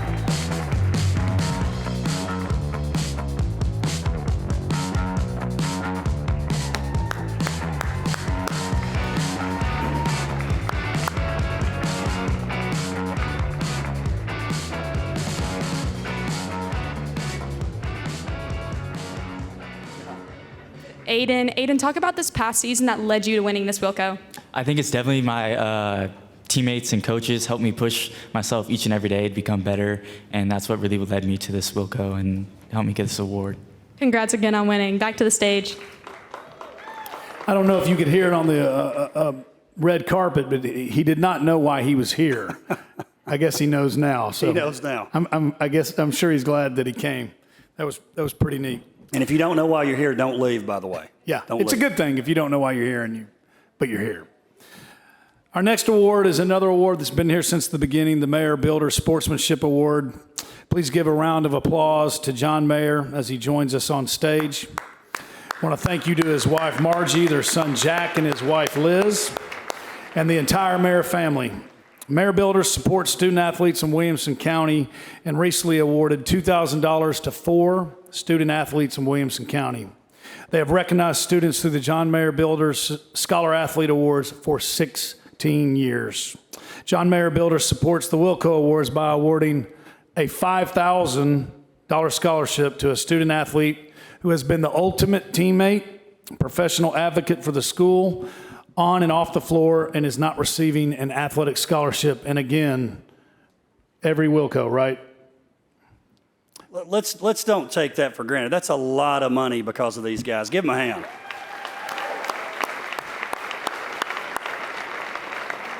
Some information about tonight's recipient. She played soccer, basketball, and softball, and although she enjoyed on-the-field success, she did battle some injuries during her career that resulted in missed games in basketball and soccer and forced a move to a new position in softball. According to one of her coaches, what makes her really stand out is leadership and the way she encouraged and wanted all team members to feel a valuable part of the team, especially the younger players who were new to the program. That's what the Mayor Builders Scholarship is about. This is why she was a team captain and a valuable leader on the team. She devoted much of her time to being a student assistant and trainer with the football team and helped film games and even interviewed, filmed, and documented. She had a documentary honoring the Natchez basketball program and their historic final season. She earned a 4.3 GPA during her high school career. She was an active member of FCA, worked with Make-A-Wish Foundation, and was actively involved in the youth basketball program with Grassland Athletic Association. She will attend the University of Tennessee in the fall. Please welcome to the stage Mayor Builders Sportsmanship Award winner from Franklin High School, Jean Costello.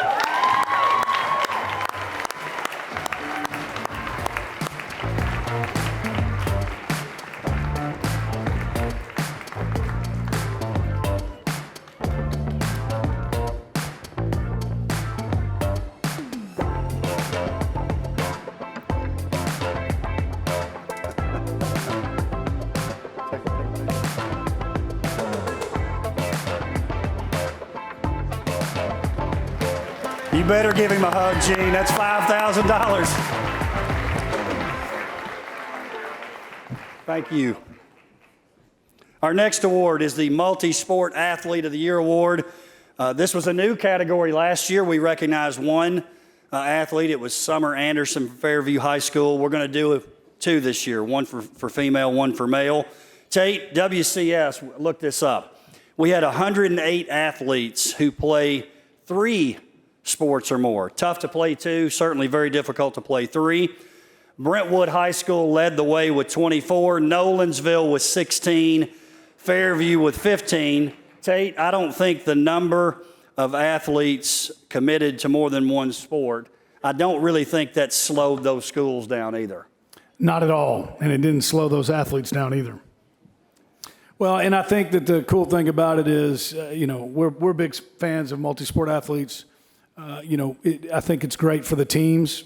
If somebody who's really good at another sport but plays a sport that maybe they're not going to college in, they bring something to that other team that they're on that is needed. Some sort of leadership, toughness, it doesn't matter what it is, makes them better. And we all know the college recruiters, that's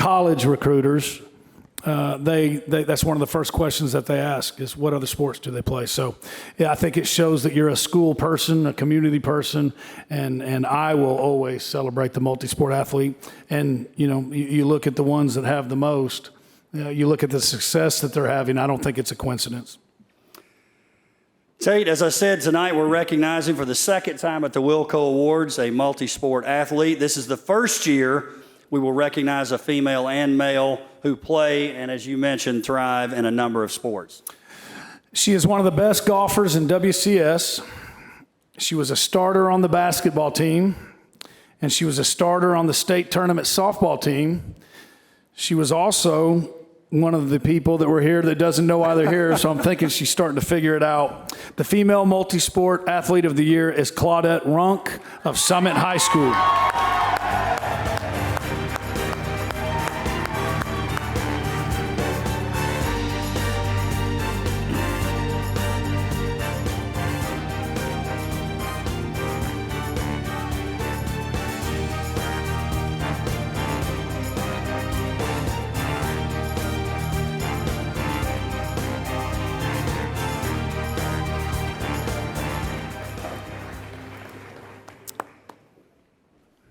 On the male side, he's an all-state football offensive lineman, a wrestler, an award-winning member of the track and field and unified track teams. Tate, if you don't mind, let's talk a little bit about unified track? Well, they have it at the state track meet now, and we're unifying some of the unified track team with some of the regular track team. And if you haven't seen it, it's an unbelievable. It's probably our favorite events. No slight to the other track and field events, but to watch those young people on both sides that are a part of it, it's something special to watch, and it makes you feel good about the youth that we've got coming up, turning into adults. But it's special, and I would recommend anybody that can be a part of it to be a part of it, because I promise you're going to get more out of it than you give. And if you do that, make sure you bring some tissue with you. Pretty strong. You definitely have to do that. The male multi-sport athlete of the year, he can't be with us tonight. It's Fisher Anderson of Franklin High School, if you'll give Fisher a hand. Fisher couldn't be here with us tonight, but his unified track teammate, Brian Fisher, is here to accept the award. Come on up, Brian Fisher, accepting for Fisher Anderson of Franklin High School.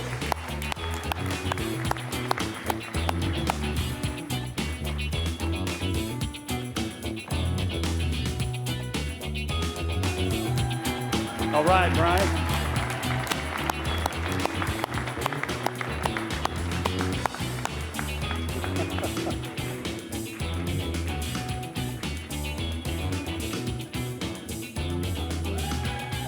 All right.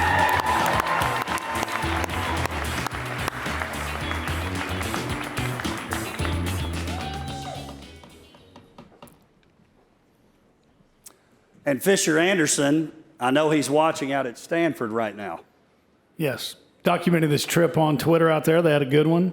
Mom and Dad are back, by the way. They're back. I think they're in the audience tonight, so appreciate them being there. Fisher's going to do well. Excited to watch him play. And great job by Brian. Give Brian a hand again. Please welcome to the stage former district athletic director and current college career and technical education director, Dr. Jeremy Qualls. Dr. Qualls, come on up.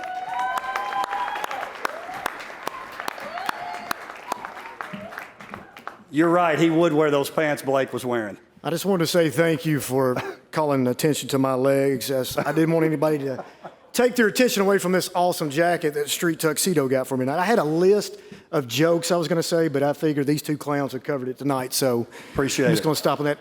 If you allow me for just a moment, be nostalgic for just a moment. This is 8 years that the WILLCO's has been going on, Coach Joins. I go back to that moment of trying to sell this event to one John Mayer in the green room at the Franklin Theater, and he looked at me like I was crazy, and he said, "It's just crazy enough, it'll work."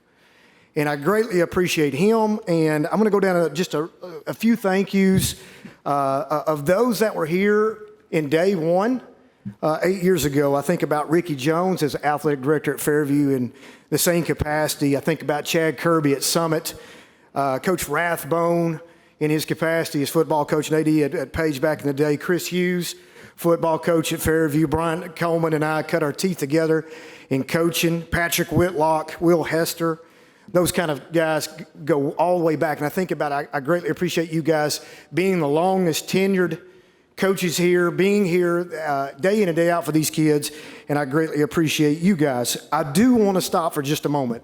We'd be remiss by not saying thank you to Darren Joins. If you just knew the work and the moving pieces that go into an awesome night like that, please give Coach Joins a round of applause for what he's done. Thank you. I want to thank you, Lindsey Quirk. Lindsey Quirk was with us on day one, David Harries, and everybody else that helps Coach Joins out in this incredible event. Mr. Golden, your support is always grateful from the top. Bob Woodbury's been with us since day one, Copy Solutions, Walker, and Matthews Team Sports. Coach Joins, I go back, the very first male athlete of the year won a Super Bowl ring this year. Think about that, Van Jefferson.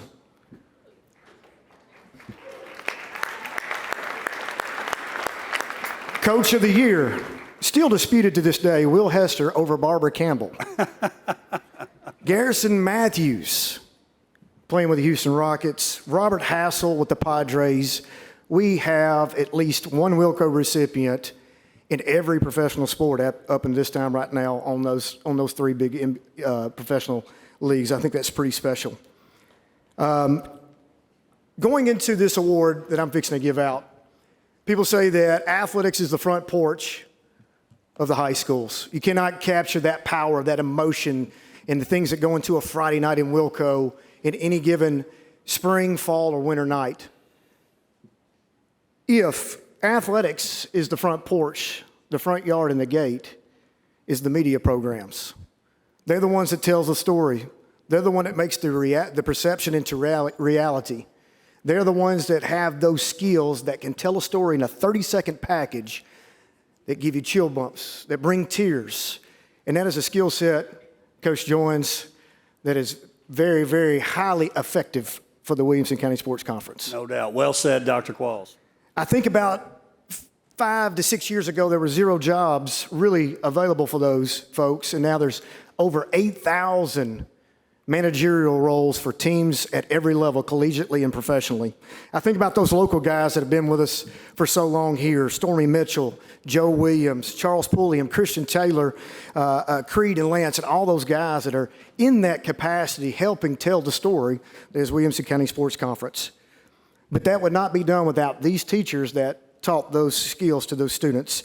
This year we have expanded the media student to not only TV, film, broadcasting students, but also digital art designs, because now still photography as athletic posters and social media posts are just as important. Those teachers are the following: Breland High School, Ronnie Adcock; Centennial High School, Ashley McKinney; Fairview High School, Bob King and Rob Gregory; Franklin High School, Carrie Thompson and Melissa Estes; Independence is Matt Balzer, Stephanie Pruitt; Nolensville is Brian Bass; Page High School, Terry Flowers. T. Flo's been with us since day one, out back. Ravenwood High School, Megan Sanchez, Chelsea Kite, and Wendy Watts. And Summit High School, Patrick Nichols and Warren Riker. Please give those folks a round of applause.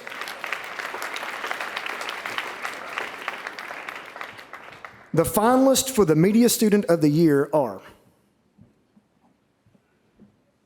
Matthew Bowen, Ravenwood High School. Natalie Finley, Independence High School. Anna Ray Jones, Franklin High School. Gabe Reeves, Independence High School. Extremely tough category this year, Coach Joins, and the Wilco goes to Anna Ray Jones, Franklin High School.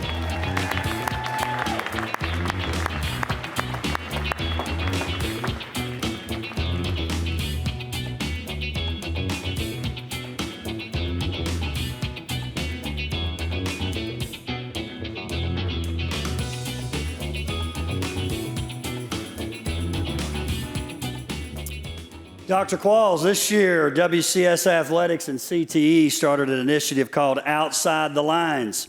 Outside the Lines is a work-based learning opportunity where students across the district are able to receive class credit while gaining real-world experience working in athletics outside the playing field. Dr. Qualls, in your role as district athletic director and my role as basketball coach, and more importantly to you, marketing teacher at the time, we talked about the possibility of this program we now call Outside the Lines. Yeah, I go through all the kids that I coached back in the day and students that I've had in various capacities. I think that this inaugural group of OTO kids, to me, stand out as some of my most favorite students that I've ever had in 22 plus years. I know you've got a few years on me, in 27, 28 years, but it was pretty special to go back and think, how do we get athletics and academics, cross those up to make it a meaningful academic experience? And OTO was born. And because of that work, Dr. Qualls, I'm proud to bring up on stage each one of these young people. In the first group, the 4 students from across the district, you've seen them tonight working. Tia Atkinson. Tia, come on up from Page High School.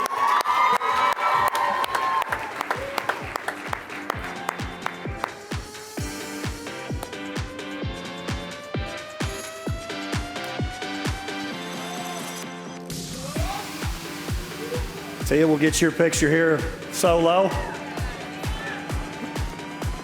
Tia. She's been backstage. She doesn't know what's going on. Pretty cool fact here, Coach Joins. Tia Atkinson is now going to Florida State as an athletics intern in their sports media program. Let's go, Tia. Caitlin Cohey, Renaissance High School. Caitlin to the stage.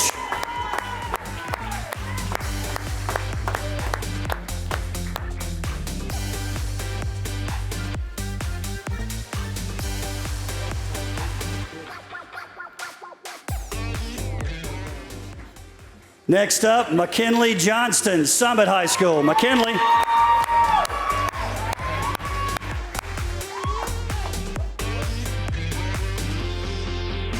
Coach Jones, I failed to mention, Caitlin Cohey's going to UT Martin. McKinley Johnston, women's basketball program media specialist at Samford University. You're right, there are jobs in those areas, right? Brooks Taylor, Ravenwood High School. Brooks.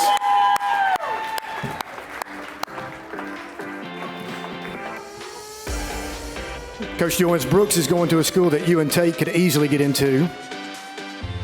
University of Southern California, Berkeley Film School. I love that Brooks has the camera strapped on still. It's fantastic. All right, if you guys will get up here, let's take a pic. Big group pic. Sorry, we didn't practice because I didn't tell them.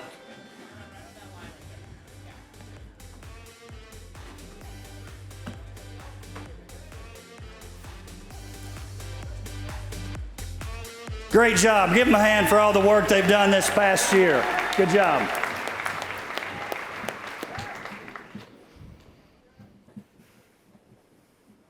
We have an unveiling, right? We have an unveiling. So, once we finished this first cohort, we had to ask ourselves, do we want to do this again? Of course we did, right? Applications quadrupled, thanks to the work with the Titans and other various activities. And we are happy to announce, Coach Jones, our new OTL cohort.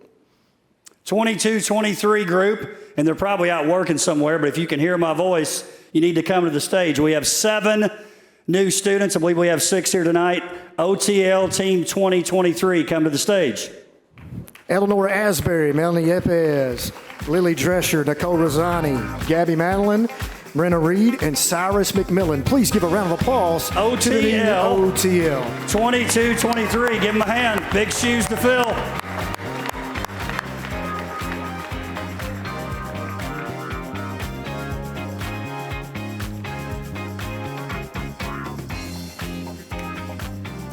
Great job, and by the way, this is their first event of the year. It doesn't officially start till the school year starts, but just like last year's group, willing to step up and be a part of the WILLCOs to get things started. Dr. Qualls, at last year's WILLCO Awards, no, you're not supposed to leave, remember?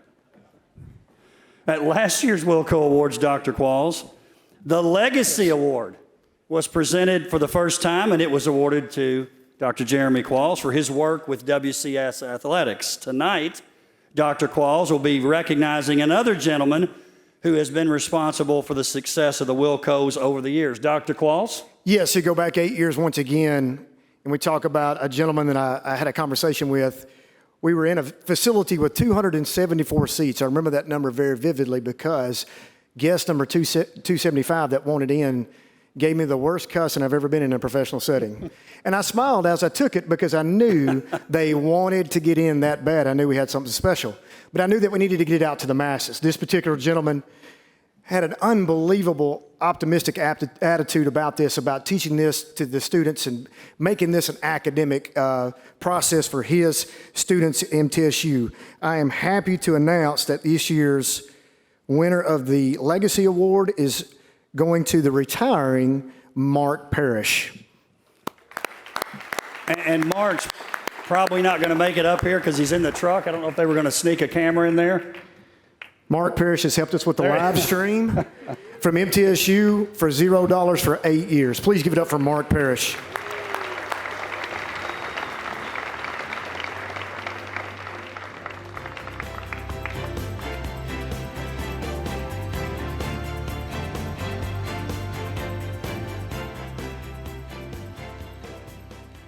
If you see Mark before you leave, make sure you thank him because without him and the folks at MTSU, Mike Forbes is now stepping up to take that role, and we appreciate Mr. Parrish being here tonight to get this thing going. Dr. Qualls, thank you. It is now time to exit stage my right. Good job. Give a hand to Dr. Qualls. Next, we're going to recognize WCS Sports Conference athletes, coaches, and teams of the year. The following are the finalists for the WCS Sports Conference Female Athlete of the Year. Reagan Grimes, Ravenwood High School. Sarah Kate Rath, Ravenwood High School. Rylan Smith, Nolensville High School. Kaylin Thomas, Ravenwood High School. And the Wilco goes to Reagan Grimes, Ravenwood High School.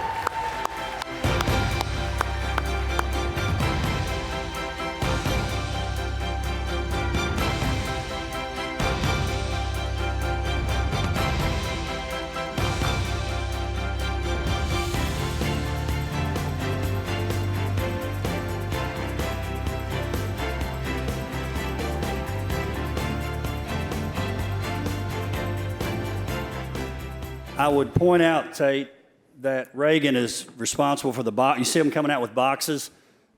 Ironically, the female and male athletes of the year last year dropped their Wilco Award, and we had to order another. So, in their defense, though, they had 2 or 3 they were packing around. So Yes, it was heavy. So we understood that.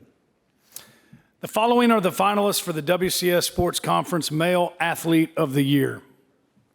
Blake Beavis, Ravenwood High School. Jacob Clevenger, Fairview High School. Destin Wade, Summit High School. Aaron Walton, Brentwood High School.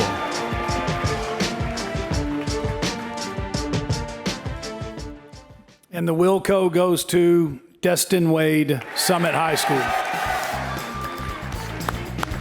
As we mentioned, Destin got clearance to not be here through Coach Stoops, through Coach Joynes. So congratulations, Destin. He's won a few of these. He also, as I mentioned before, dropped his Wilco last year, so we got a box for him. Let's go backstage. I'm back here with Reagan. Reagan, what does this award mean to you? To finish off my high school career with another Female Athlete of the Year award has just been so great. I feel like it really encompasses my high school career and just all the success and hard work I've put into all my sports. So yeah. Well, huge congratulations back to Tate. What an impressive young lady, Reagan Grimes. Not only what she does on the field, but the interviews, the whole deal. Great teammate, too, by the way, if you haven't watched Reagan perform. Coach, speaking of teammates, she's already reported to camp at Tennessee Tech. She came back for this. Got an email from Mom, said she'll be late, but she was here, and we appreciate her being here. Well deserved. Again, give it up for Reagan. I'd now like to welcome to the stage to present the Coaches of the Year, Mr. Jason Golden, WCS Superintendent of Schools.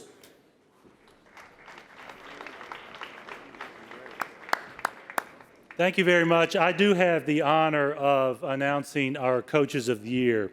And when I think of that award, my first thought goes to our vision statement that our board members helped us set, that we will provide a supportive environment where students are challenged to pursue excellence in academics, athletics, and the arts.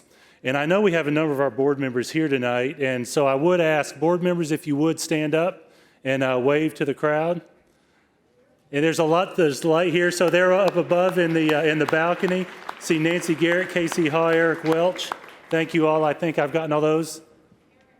And Eric Welch, thank you. So we are so proud of the work our students do. And our coaches do provide that supportive environment, but they also challenge our athletes and challenge our students. But I want to mention one conversation I had about a year ago with the director of the Jason Foundation that I mentioned to our coaches last year at their professional development.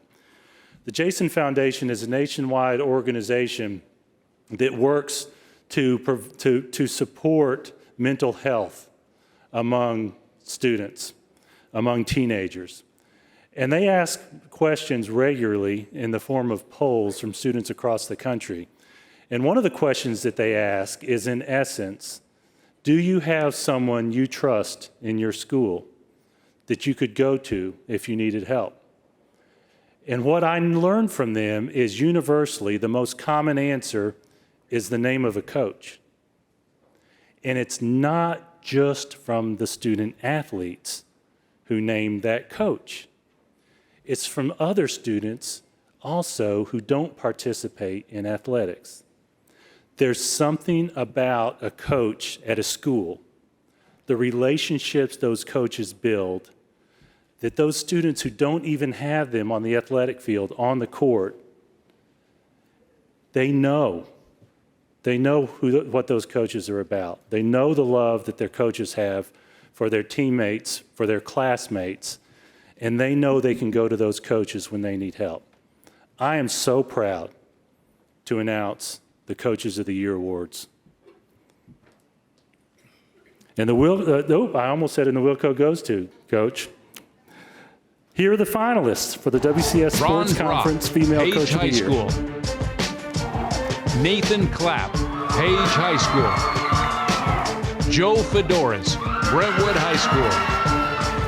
Brett Young, Nolensville High School.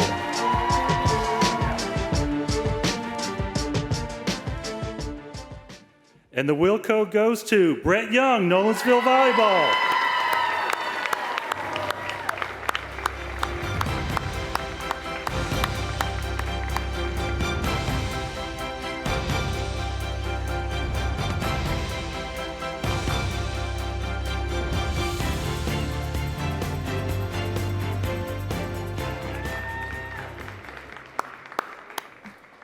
Here are the finalists for the WCS Sports Conference Male Sports Coach of the Year. Nathan Clapp, Page High School. Brian Coleman, Summit High School. Mike Purcell, Brentwood High School. Charles Rathbone, Page High School. And the WILLCO goes to Nathan Clapp, Page Soccer.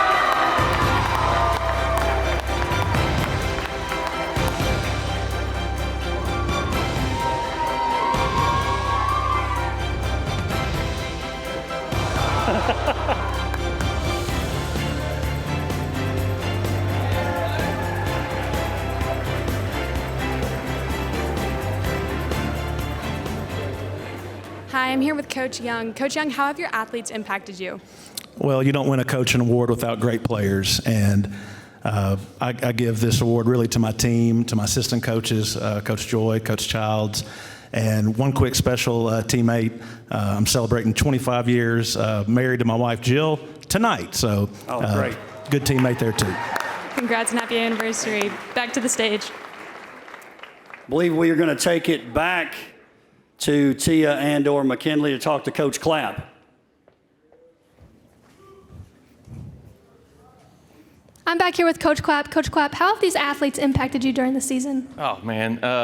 Coaches, it's kind of easy for a coach to learn to work hard. But when you have students like I have and student athletes like I have at Page, boys and girls, they just worked so hard this year, and they made a huge impact with me and just how hard every single one of them worked. They believed in the vision, and it was awesome. Well, huge congratulations to you. Yeah.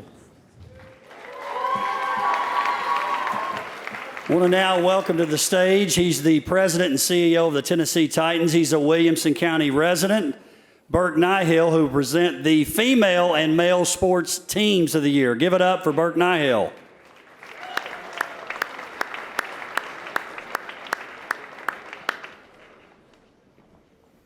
Coach, 25th anniversary.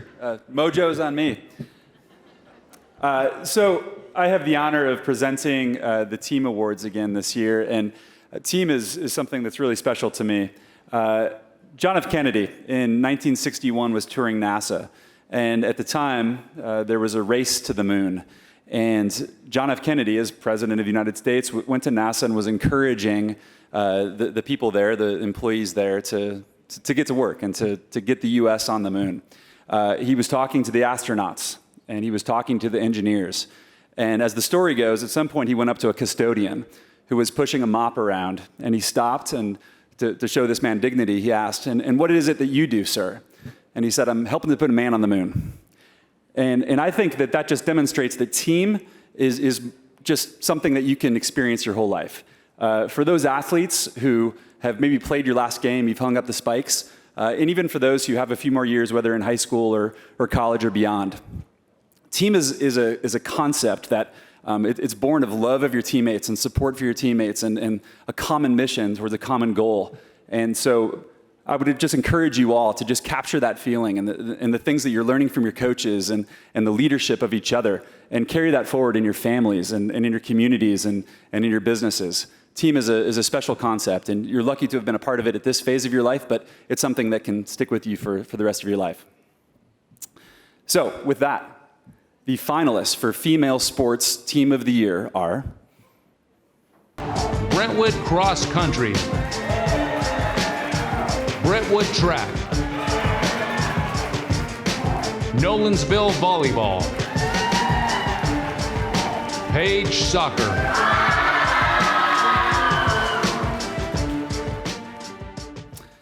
And the Wilco goes to Nolensville Volleyball.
And here are the finalists for Male Sports Team of the Year. Brentwood Soccer, Page Football, Page Soccer, Summit Football.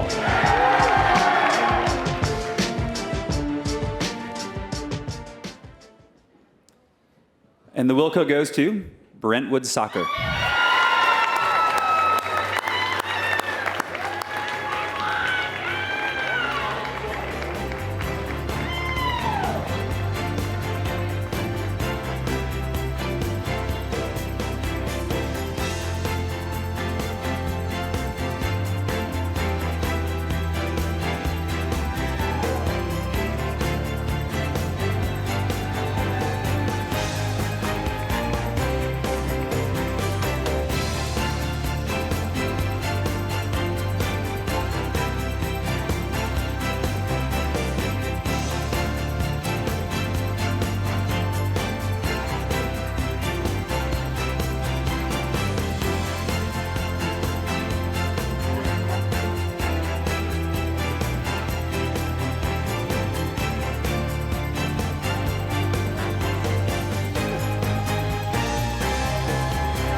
Great job, and we appreciate Mr. Nihill being with us. We're going to keep him on stage for a bit.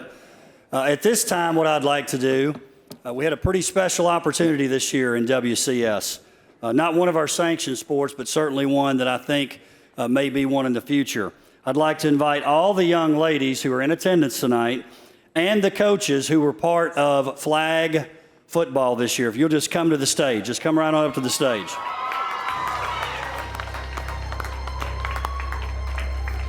As they're making their way up here, Tate, WCS had that unique opportunity to serve as the pilot district for girls flag football at last year's WILLCO Awards, Tate. If you remember, we announced the district's partnership with the Tennessee Titans in establishing the state's inaugural high school girls flag football league. This is especially fitting, as you may know, we're celebrating in 2022 the 50th anniversary of Title IX. Yep, I think that deserves a hand. Along with the Titans, we want to thank TSSAA's outgoing executive director, Bernard Childress, incoming director, Mark Reeves, and Emily Crowell, who headed up flag football for TSSAA. Tate? The tackle football coaches stepped up with 5 of the 9 head coaches currently serving or having served as the head tackle football coach at their school, and all 9 head coaches were part of the staff at the school. You can see several of them up here. Yeah. The involvement of female coaches like Ravenwood's Jessica Mancini and Franklin's Michaela Beebe were also critical for the league's success. I think we got a video. I hope we can see it. You guys want to turn and watch it? I want to part a little bit.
Pretty special year. Give them a hand. You guys stay up here just a second, though. Currently, Georgia, Florida, Alabama, Nevada, Alaska recognize girls flag football as a sanctioned high school sport. Tennessee is well on the way to adding to this list. You know, I was asked throughout the year, are we going to recognize individuals as MVPs for the season or for the tournament? Tate, one of the things that you and I noticed, and I could say it about the coaches too, the joy of playing without the pressure of individual accomplishments or scholarships, I think added to this experience with girls flag football. Without a doubt, you could see how much fun they had. You can see in the video the fun that the coaches had, and I think you all did a great job of it being very intentional, that it would be designed and set up in a way where young ladies from multiple sports could play, and I think that was the coolest thing. A lot of these young ladies ended up getting to be teammates with other girls in their school that they normally would not have, and so I think that was a big part of it too. But you could tell they had fun. I think, I don't want to speak for Mr. Nihil, they chose WCS to pilot the program because they knew it would be done right, and it was done right. It's a great story. You know, one of the things that I appreciated about what Tate read was 5 of the 9 head coaches were either currently or had served as a head coach for one of our tackle teams, which I thought was pretty special. And then the other 4 were on the staff as well. I don't think that should go unnoticed. And you mentioned people like Coach Mancini, Coach Hughes at Fairview High School, Coach Beebe at Franklin. We want to grow this thing, and I know the Titans want to grow it. We've got to have the support of females coaching the teams as well, so I think that's a big part of it. Thank you for a great season, for being part of something that was groundbreaking, not only in Williamson County, but for the entire state and nationwide. Christian Taylor, work your magic. Somehow get this group to take a group shot. I don't know if we want to move it in a little bit, do a couple of rows, but please give them a hand, too, as they're figuring that out. And I know Coach Hester wants me to mention that the Lombardi-esque trophy that was won by Ravenwood High School, Franklin High School undefeated during the season, Fairview High School jumped right in there and competed with some of the larger schools, and you can go right down the list. Again, the joy on the faces, if you didn't get a chance to see it, you really missed something, but you're going to have an opportunity next year too. Did we get it? Thank you guys, appreciate it. Don't leave yet. Our next award is the Sponsor of the Year. I want to invite Mr. Bob Woodbury to the stage. Mr. Woodbury is going to be handing out this award, so hopefully we'll give him the award as he comes up. He's waiting for the stage to clear. I do want to tell you a little bit about Copy Solutions. As we mentioned before, a lot of what you're seeing in here tonight, Copy Solutions is responsible for. The actual awards, the coins, the programs that are printed out, the golden tickets and invitations, you name it, Copy Solutions can make it happen. They've been recognized in the past as a Sponsor of the Year, and I want Bob to come up here and hand this award out. I would also like to invite members of the Tennessee Titans organization that are here, Kate Guerrera, Josh Corey, Savannah Howie. If you guys will come up to the stage, you can come front or side. Mr. Nihill, if you'll go to the center here too.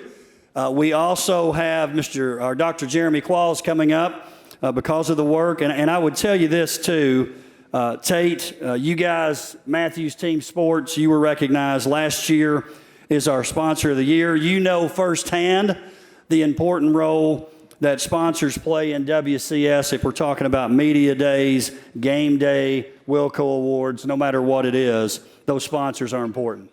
Well, they're everything. It doesn't happen without them. So like we talked about at the beginning, you know, if you've ever been to a WILLCO, if you've been to several WILLCOs, it doesn't happen without them.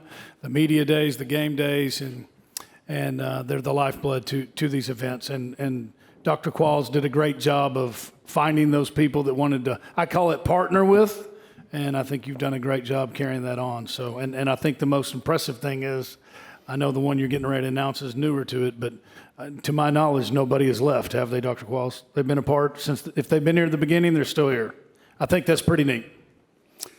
I do want to give a little bit of backstory here. Over a year ago, Dr. Qualls and I met with Mr. Nihill and Chief Marketing Officer Gil Beverly, and we talked about a relationship between WCS and the Tennessee Titans, one that was more than job shadowing or guest speaking in classes.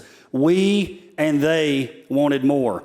The result was a student-produced game on December 12th with the Entrepreneurship and Innovation Center and outside the line students, girls flag football we've already talked about, and a role in multiple WCS Friday night football game days on the campuses of our high schools.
I'm hearing this in my my best Mike Keith voice.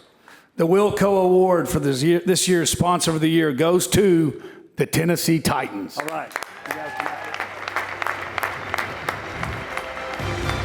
Come on up. Kate, Savannah, Josh, Burke, we certainly appreciate it. We look forward to many more years. I think Dr. Qualls is going to get you to sign the contract for the next 10 years in the back while you're emotional for getting this award, but we definitely appreciate you guys. Thank you. Thank you. Thank you. And by the way, that was, as you probably figured out, footage from that student-produced game. Really a great time and a great event. Some special thanks, Tate, as we get close to wrapping this thing up. Middle Tennessee State University, Media Arts, Mike Forbes, Mark Parrish, and the guys in the truck. Media teacher Terry Flowers for helping with tonight's event. Brady Made Events, Matt Brady, for making this look and sound so great. Again, welcome to WCS and helping us out with this event. Franklin High School and Summit cheerleading teams, coaches Shannon Friend and Brianna Hankins-Green. Give them a hand for helping us tonight. WCS staff, Brian Finland, Mike Fletcher, David Harries, Leslie Harries, Tabitha Murray, Jeremy Qualls, Lindsey Quirk, Kara Solano, Nick Vacco, Mark Waltz. Also, Tia, McKinley, and Lydia for handling those interviews backstage. Carrie Goodwin, help with the red carpet. Christian Taylor with the video packages and taking pictures tonight. Porter Hassel, Burke Nihill and the Titans. This is important. We've got to read this stuff.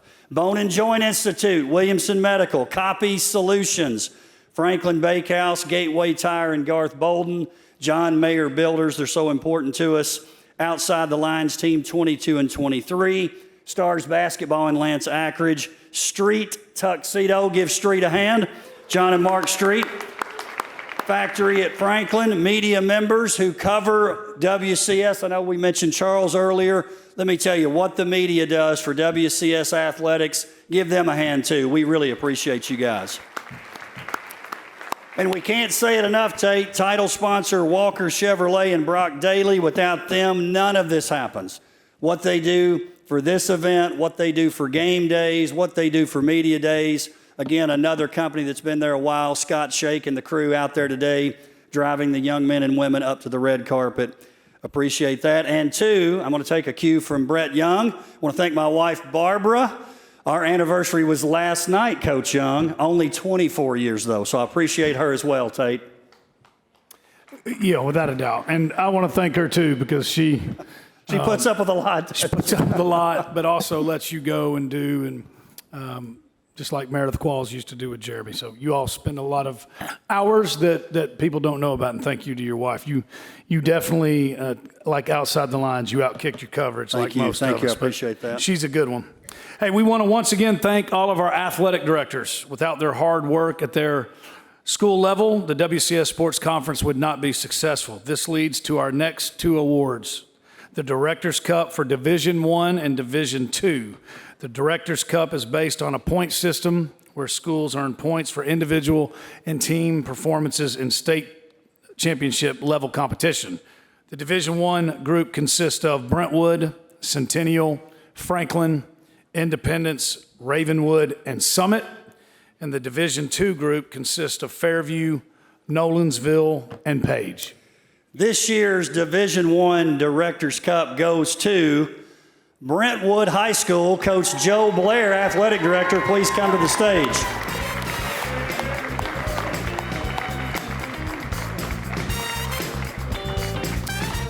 We are not going to ask Coach to pick up the heavy trophy, but Tate, if you'll get in there with Coach. You want me to help him hold it? Oh. No, just take a pic with Coach there. Hey, I do want to mention with Coach Blair, we're losing a good one. Coach Blair, as some of you probably know, is taking a position at the TSSAA. Congratulations to Coach Blair. Our loss is the TSSAA's gain, and I'll tell you this, it's really our gain too. Coach, we definitely appreciate you. Hey, he's got to grab his trophy. Now, let's leave that up here. We're gonna leave it. I don't want anybody to break it. We'll get it afterwards. But that's what he's taking home with him. This year's Division II Directors Cup goes to Page High School. Benji Gray, Athletic Director. Coach Gray in the house to come accept the recognition. There he is. Coach Gray. Congratulations, Coach.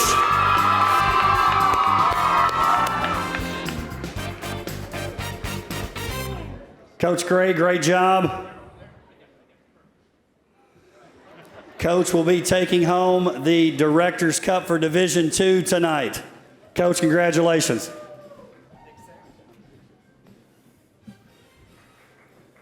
Give it up for Brentwood High School and Page High School.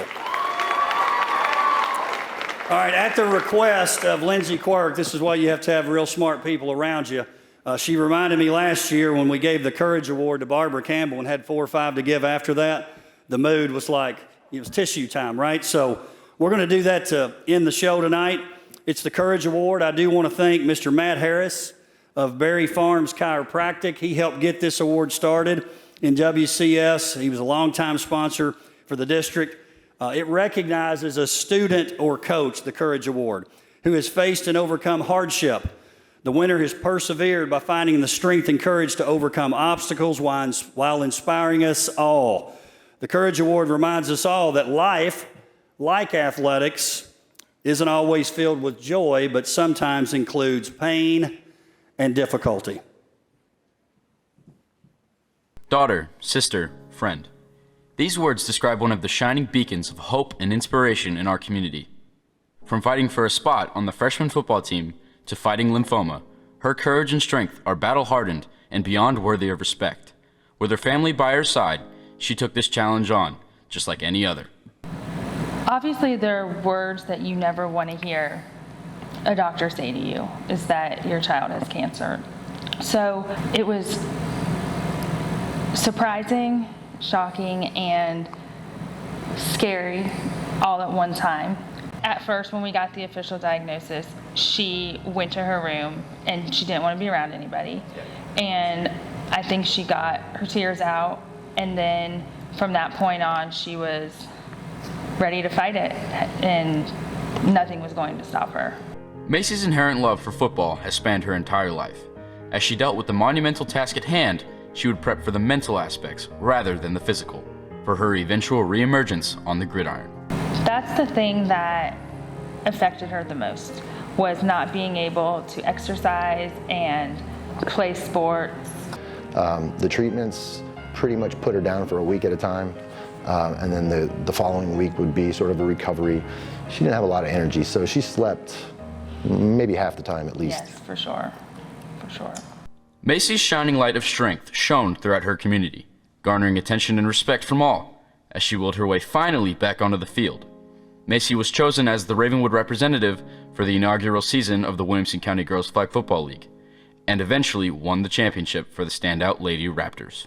I was super excited and happy and relieved that she was getting able to do what she loves and be a pioneer at it, since they were the first ones in the state to do it. It was kind of like an answer to all of our prayers. It was her ability, her chance again to participate in football, which, I mean, I don't think there's anything more important to her, maybe her family, but she's been obsessed with football since we can remember. And so for that to be taken away because of an illness was really hard to take. So flag football has been a godsend. Macy's journey has been anything but easy. Her intuition, will, and most of all, determination have laid groundwork for her peers, as she time after time breaks barriers and takes on challenges with her usual head of steam. With her one-of-a-kind courage mixed with her one-of-a-kind personality, she is an inspiration and a beaming example of what makes a human being courageous.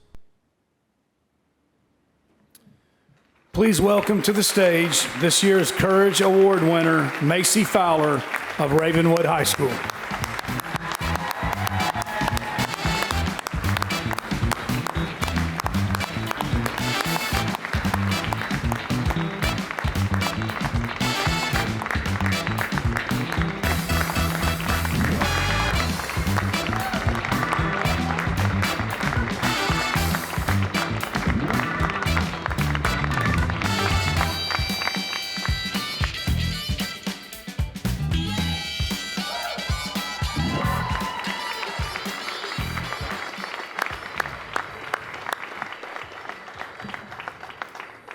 Lindsay, you were right. Great way to end the night, Tate. That's our final night, our award of the night. What a fantastic evening celebrating these athletes, coaches, and teams. Tate Matthews, final thoughts. I think the coolest thing is when we began at 7:15, the room was full. The room's still full. Everybody stayed to watch it all the way through and see everybody win their award, and I think that's pretty neat. Shows a lot about this community. Great job. I know a lot of people don't know you start working a year out. You've probably started on next year, and you do an unbelievable job with it. It does not go unnoticed. Thank you for what you do for these young people. Bob Woodbury, we got to talk about those coins for next year tonight before we leave. Tate, I also want to thank Tate Matthews. What he does for WCS Athletics, give Tate a hand. Really appreciate Tate. Congratulations to all our athletes. Again, the coaches and your teams. Again, final shout out, Walker Chevrolet. This wraps up the 8th annual WILLCO Awards, sponsored by Walker Chevrolet. Have a great night, and thank you for being here.